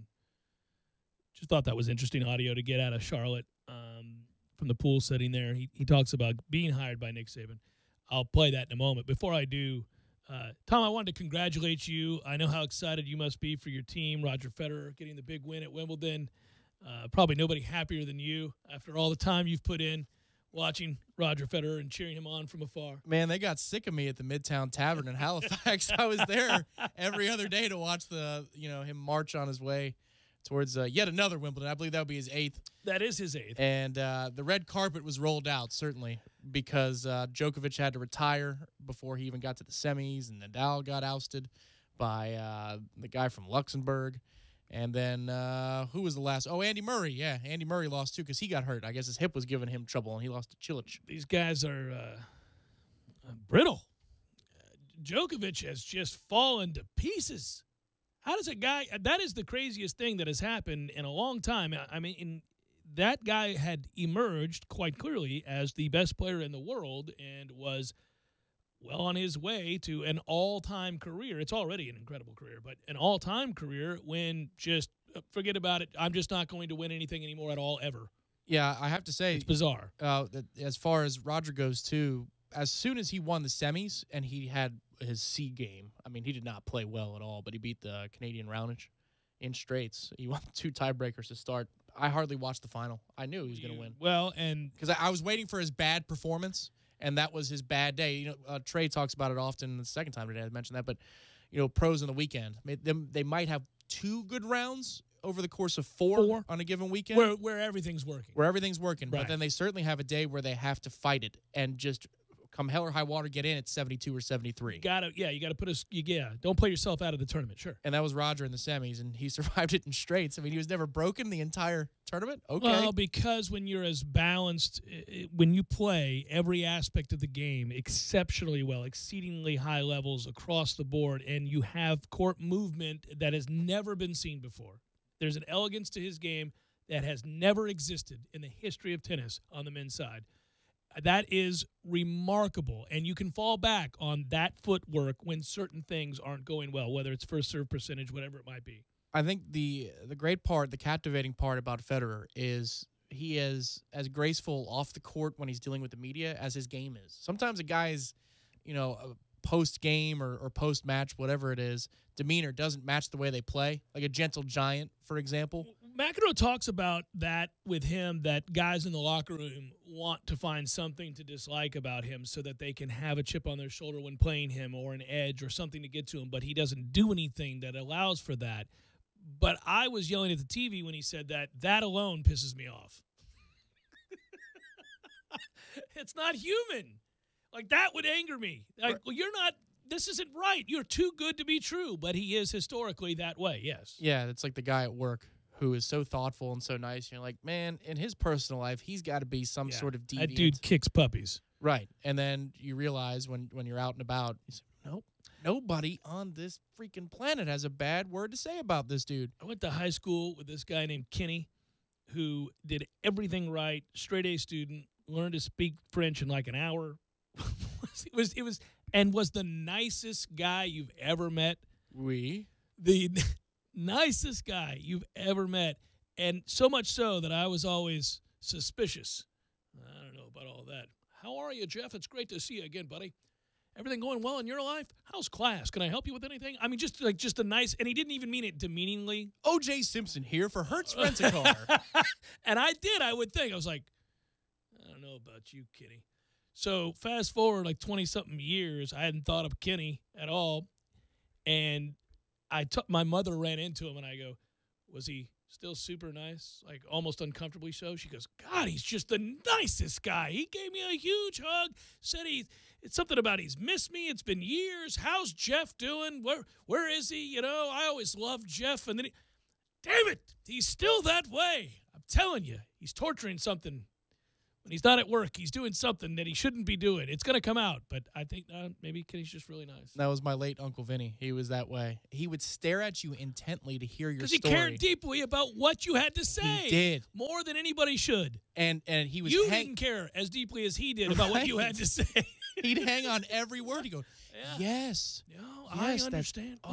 Fantastic, Tom. That is great to hear. I am so happy for you. And he meant it. And yes, and when somebody says that to you and they're looking you in the eye and they're going on, and you're going, the other shoe's going to drop. And well, it's sure been good to see you. Now, listen, you keep in touch. I want to hear what happens. When you go away for that job interview, you call me that night. Like he wouldn't have survived. All right, Kenny, I'll do that. No, I'm serious. Now, this is my number. Here, you call me the second, and if I can do anything. By the way, here are 2 tickets to the Super Bowl. Do you need some money? Walking around money, anything? We all think Nick Saban is exactly like that, too, don't we? There's no good segue. You tried. Here's Jimbo Fisher talking about how he got hired by Nick Saban. I wasn't being mean to you. I'm just saying that was pretty good. I guess. There's just that one. It's not seamless. There wasn't a transitional word to be able to use. No, just there was humor in it that nobody thinks Nick Saban's like that. I know that. I got the joke. But that's the joke. Here's Nick Saban. I mean, here's Jimbo Fisher talking about how he got hired by Nick Saban. How did Nick hire you? What was y'all's connection? You were at Cincinnati, right? I was at Cincinnati. I guess some people had told him about Southern guys who had been down there, and it was recommended highly by some people. And that year, we played Wisconsin, who won the Big Ten. Okay, and Ron Dayton. We were a 32-point dog, and we beat them. When I was at Cincinnati, we moved the ball, and they were very good on defense and offense. And the next week, we went to Ohio State and had them down 17-0 in the Big House. They beat us by like 3 or 7 points, and we ran a crossing route on about the 10-yard line to either tie it or put us up or something late. I'll never forget this. We had like 580 yards or 60, something like it was 550, 60, something like that. We had a really good outfit. And our guy come off the butt of our guy, and we hit a crossing route and scored on about the 10. They called an illegal pick. It wasn't a pick. We couldn't get off the line of scrimmage. The guy was jamming him so daggone good. We couldn't get off, and they called. But I think we saw that we could move the ball. You know what I'm saying? And then I'd been to South. I'd been at Auburn before, been to South. And then, he'd heard, we were both from West Virginia and all that, and he'd heard good things, so he just called and interviewed me. I actually went there, when I interviewed with him, I went to East Lansing. I went to his house in Michigan, because he was still, back and forth, so I went to his house and interviewed him. So you'd just taken the I'd taken that was actually his first guy he hired. Did you know that Cincinnati staff was that good when you were? Yeah, it's funny. I knew we had good coaches. I really did know we had good coaches. Erline, and of course Mike Tomlin and I, that's when we became such good friends. We used to go at it every day because he was secondary coach and I was the OC and quarterbacks and all that stuff every day. We laugh about it all the time now. We had Joe Daniels, who had passed away now, was a great coach for years. Ohio State, Pitt back in the day, West Virginia. It was a heck of a staff. It really was. Did he offer you the job after the interview, like that day in East Lansing? Yes. Did you accept that day? I said, let me make sure I talk to my wife when I called on. What are you waiting on? I said, no, but I said, I don't ever do anything, but he offered it right then. We interviewed for a couple hours there at his house. Terry was at his house. They become, that's what I say. We interviewed right there in East Lansing. He interviewed me and offered me the job. That was your first time ever interacting with him? Mm-hmm. What was your first impression upon the interview? Very knowledgeable. Very direct, knew what he wanted. You could tell he was an in-charge guy, a guy who knew what he wanted, how he wanted it, and was very, very set in his ways as far as, I know what I want, this is what I want, but communicate to you very well, you know what I'm saying? Very similar to what I grew up with. It's the way I grew up, believe it or not, and I felt very comfortable with him. A lot of people say they didn't. I always felt very comfortable with him, all the time. I always did. And he'll get to face him first game of this season. And we were talking in the first hour whether or not there's a psychology to that your mentor and that a guy you worked with is on the other sideline, knows you exceptionally well, as you do him. And does that play into preparation? Or is that an overblown sort of media a figment of the media's imagination, where a storyline that's created to talk about, because coaches are coaches, they do what they do, their systems are their systems, they don't alter it all that much. Sure, sequencing of play calling, all that matters in game, yes, down, distance, time, but as far as what you run and how you run it, it stays pretty much the same, and ball is ball, coaches do what they do, and Nick's not going to radically alter his defense to face Jimbo Fisher, just as Fisher is not going to radically alter his offense to face Alabama. And are we making too much of it? I think there's another element or another way to look at it, too. A couple hours ago I was saying, man, you're going to do, and Jimbo's going to do what the team dictates to him they're capable of in camp. Play to your strengths, sure. But at the same time, just from a narrative standpoint, that might not be presented all the way because, maybe this roster says something different to Jimbo, but this is the first game of the season, isn't it? So, offensively, our identity might just look a little bit different than it has in past years. Maybe we line up under center a little more. If run blocking is the strength of the team, for example. Maybe we run the triple option. Oh, God, no. But, he's wanted to run double tights for years now, and maybe this is the team and this is the time that he can do it. But if he runs it against Alabama, the talking point is, they went against protocol. They've been lining up in shotgun and pistol for years, but now all of a sudden he wanted to go under center for 80% of the time. Part of it is you've got a brand new team, and this offense is comprised of a lot of new weapons. Dalvin Cook is not coming back. You don't have Travis Rudolph or two other senior wide receivers. So we're going to look different by default. I don't think that's going to be because Jimbo Fisher is afraid that Nick Saban has read his playbook and knows it backwards and forwards. I think that what's exciting is as we go to break here, I'm looking at over-unders, and we're going to put them on the big board, buddy. A rare big board mention in July where I'm looking at games to wager on, teams to take under, over. For example, Vanderbilt at 5.5. Think about it on the break. Take a look at that schedule, Tom. So preseason wagers. Florida, by the way, over under 8. Chew on that. I think I'm going to go over. Sorry-ass SEC. They ought to win 8 games easy.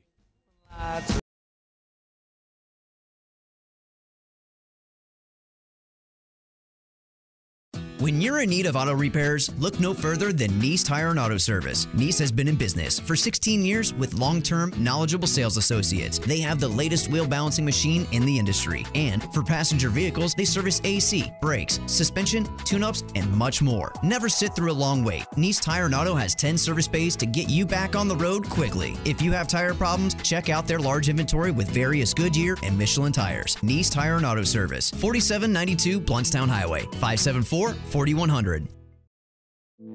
You put your mower through a lot. All that back and forth can add up to thousands of miles. That's like mowing cross country. Gravely commercial mowers are built for all-day performance, helping you get the job done mile after mile.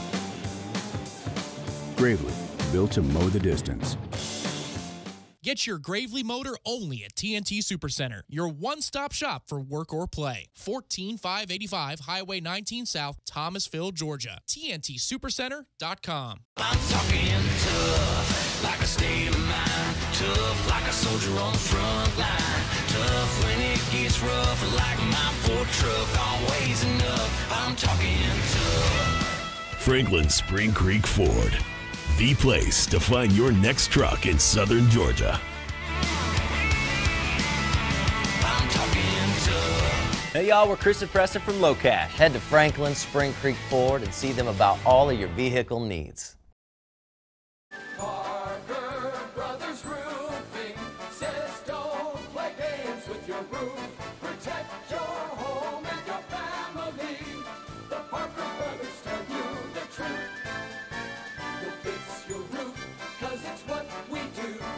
With quality, integrity, and pride.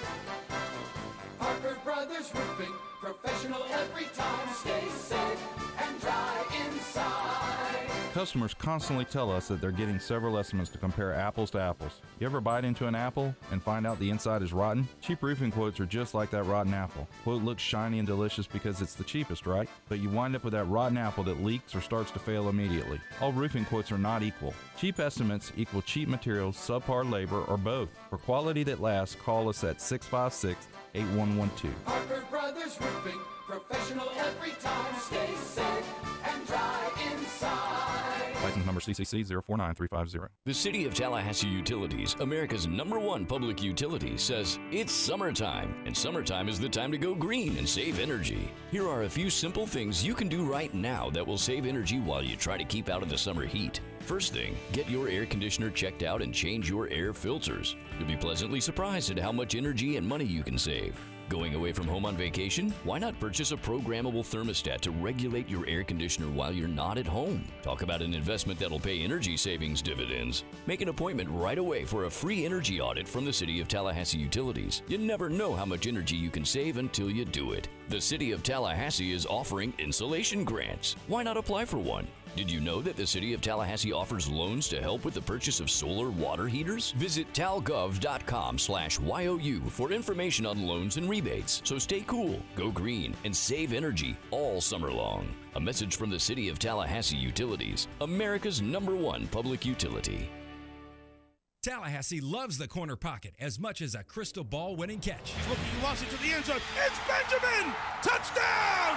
With 13 seconds left. The 97.9 ESPN radio special is a must-have every Monday and Wednesday at the corner pocket. 10 mouth-watering wings, a fresh side of fries, and a chilled domestic pint of beer are just $9.79 all day long. Be sure and try the fish blend of sauces, a true wing eater's favorite. The Corner Pocket Bar and Grill. He's gone! Home of Trivia Tuesday, Beer Bingo Thursday, and the daily $7.99 lunch special. Woohoo! Banditos! Huh? Where?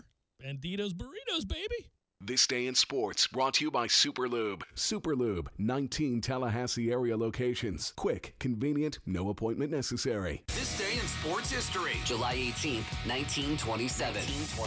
In his 23rd Major League season and first with the Philadelphia Athletics, Ty Cobb became the first player to get his 4,000th hit against his former team, the Detroit Tigers. It came in the first inning on a double off of Sam Gibson. Cobb would retire at the end of the season with 4,191 hits, a record that would stand until 1985. How's your car's air conditioner working? Could be better? Take it to Auto Super Service Center today for a comprehensive air conditioner service. It's just $49.99. Yep, just $49.99. Since 1980, Tallahassee's trusted name for auto repairs, service, and low prices has been Auto Super Service Center. There are 5 Tallahassee area Auto Super Service Center locations. Find the one nearest you at autosuperservicecenter.com and call for an appointment. $49.99 air conditioner service special is a limited time offer, so call today.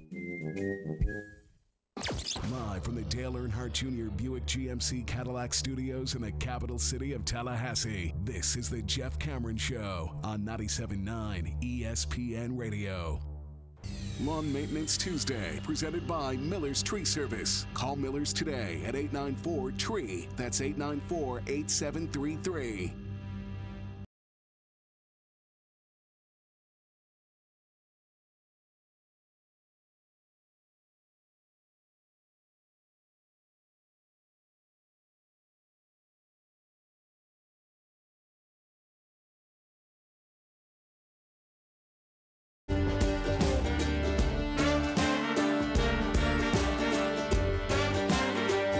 Jeff Cameron Show, 97.9 ESPN Radio. File this under, I didn't have any idea Ara Parseghian was still alive.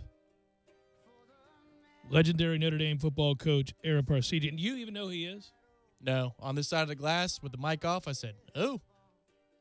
Well, he's fallen ill. He has an infection after a hip was operated on, and he's 94. You get problems with your hip. Is that Rudy's coach? 1966, he was coaching Notre Dame when they tied Michigan State in what is considered one of the great games of all time, 10-10. When I was a kid, Tom, long before your birth, he went on to be a prominent analyst for college football. And for years after he was done coaching into the 70s, his coaching career ended in 74. So I don't remember his coaching career. I just remember him because as I emerged as a college football fan, say about the age of 8, would have been 1979, he was at the height of his influence, at least in terms of analysis as a college football guy. Former Notre Dame coach. And if you tuned into college football, you heard from him a lot.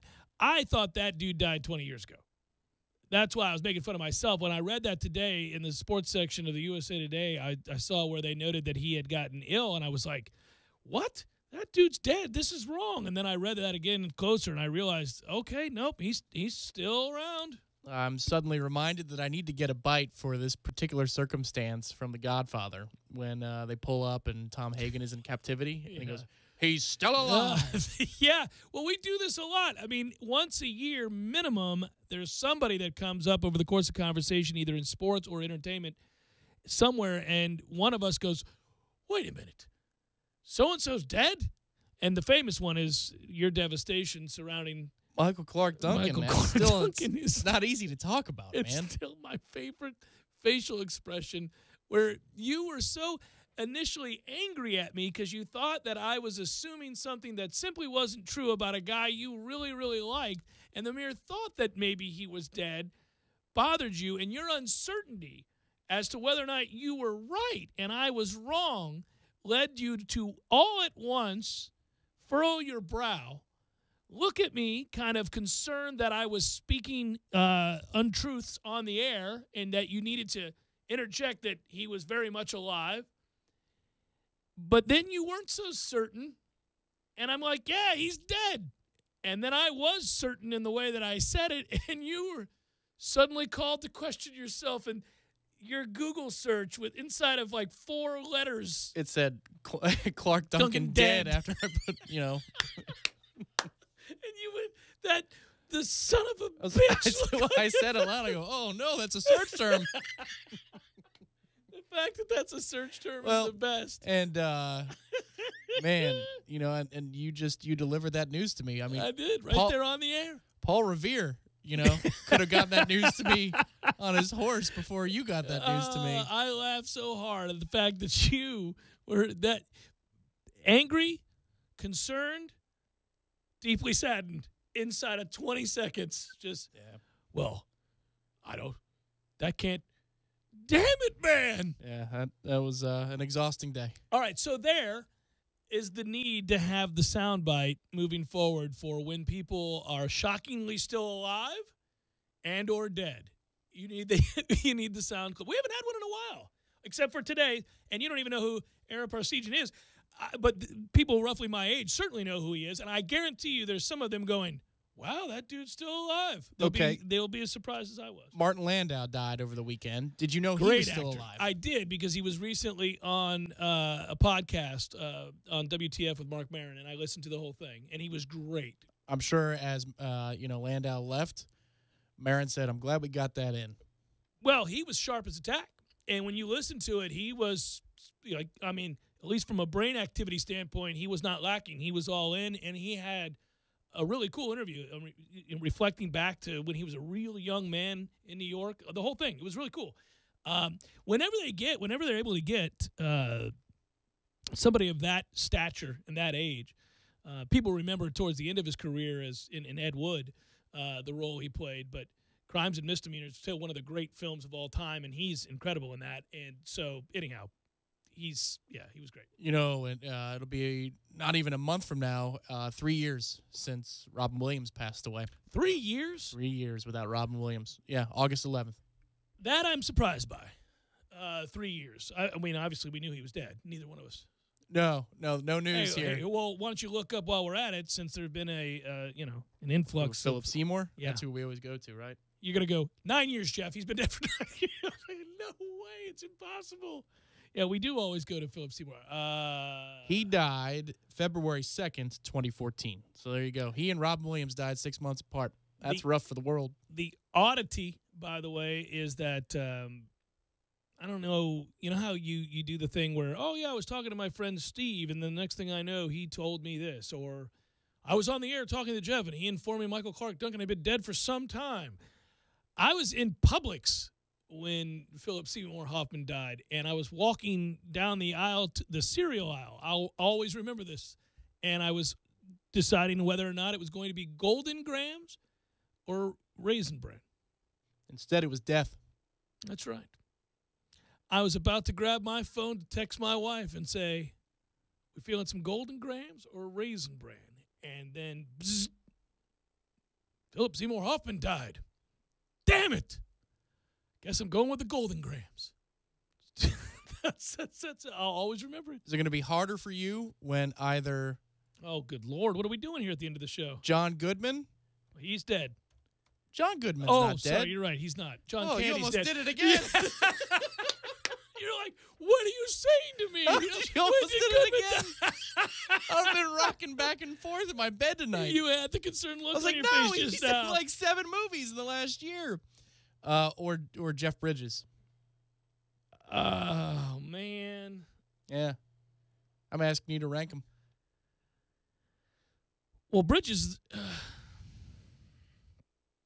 I don't know. I like both a lot, but in terms of the artist of it all, Philip Seymour is way up here. Sure.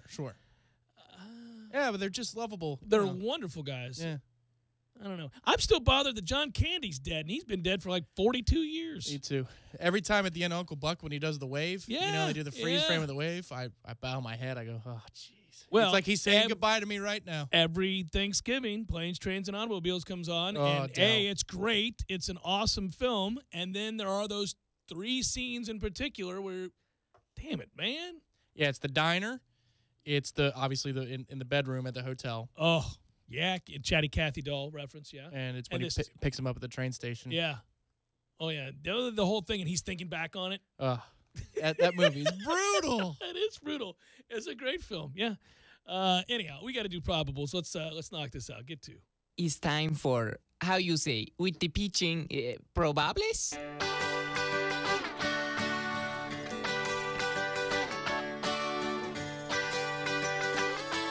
By the way, friend of the program, TPE, notes that Ed Wood came out 23 years ago. Holy moly. That's troubling.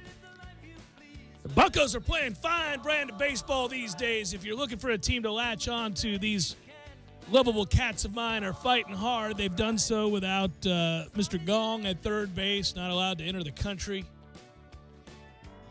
No Starling Marte, thanks to an unfair drug policy. Although he comes back tonight. We survived the 80 games, and we're within 8 games of the wild card, and same, I think, for first. Yeah. So what, are you claiming jingoism for Mr. Gong? Is that why he's not allowed back in? Well, I think it's fairly obvious. Junior Guerrero goes for the Brewers. Ivan Nova goes for the Pirates. Rangers, Orioles, Tyson Ross, Dylan Bundy. We got D-backs, Reds, Robbie Ray. Yeah, you knew that had to be the case. I missed him. He's on the hill. Sal Romano. The hell are we doing here? Hi, I'm Ray Romano's brother. Sal, by the way, was just recalled from AAA. And I don't know if he's got good stuff or he doesn't. But his name is Sal Romano. I just got to believe he's going to fail. Phillies, Marlins, Vince Velasquez, and Adam Conley. Cardinals, Mets, Michael Wacha, Rafael Montero. Blue Jays, Red Sox, J.A. Happ, Brian Johnson, not the lead singer of AC/DC, goes for the Red Sox. Cubs, Braves, John Lackey, Sean Newcomb. Dodgers, White Sox, Clayton Kershaw, Miguel Gonzalez. Yankees, Twins. You know, it's amazing to see how bad Aaron Judge is these days. Yankee fans have to be beside themselves. The guy can't just buy a hit. Can't get one. Maybe he's just not the second coming. Yankees, Twins, Luis Cessa. Fat Bartolo Colon. Going for the Twins. When did that happen? I thought the Mets were going to make a go of him. Yeah, the Twins scooped him up. They're like, oh, no, we got to have him. He can help us. Run. Grab the 44-year-old fat ass and make it a go. Speaking of stretching, order the triple XLs. Mariners, Astros. Sam Gaviglio. Hey. Brad Peacock going for the Stros. We got Tigers, Royals, Matthew Boyd, Travis Wood. Full slate tonight. Did we go Peacock to Wood? I think we did. Padres, Rockies. Never go Peacock to Wood. Lamet goes for the Padres. Antonio Zinzalila for the Rockies. Sorry about that, Antonio. Rays, Athletics, Blake Snell, Chris Smith. Chris Smith going for the A's tonight. Nationals, Angels, Jackson, Chavez, and the Cleveland Indians, San Francisco Giants. Looks like this, Mike Clevenger and Ty Blatch. And that is a look at those that shall reside on the bump. Oh! Clevenger, close family friend of Tom Wang's. He's That's right, yeah. In his last outing, picked up the victory, throwing 6 scoreless innings, only allowing 3 hits, 4 strikeouts against the Tigers back on July 8th. In his last 5 starts, he's 3-0 with a 1.67 with 26 strikeouts. Clevenger tonight for the Indians. I've met him never, so there you go. Close personal family friend, go way back. I got good friends who I feel like are family who root for that guy like crazy. So that's why I'm happy whenever he does nice things, good things. Ty Blatch going for the Giants tonight. Johnny Cueto suffered a temporary injury. Blatch will be moved up in the order. Not good for him. 1-1 with a 7-3-0 in those situations. So the Giants up against it against Clevenger tonight here in San Francisco. Here you go. The Mazda pregame continues after this. We ran out of stories and time, but that's music. Good job, Matthew. Great job, Tom. Never enough time. Clunky ending. We'll be back tomorrow on a Balls McWednesday. Be well.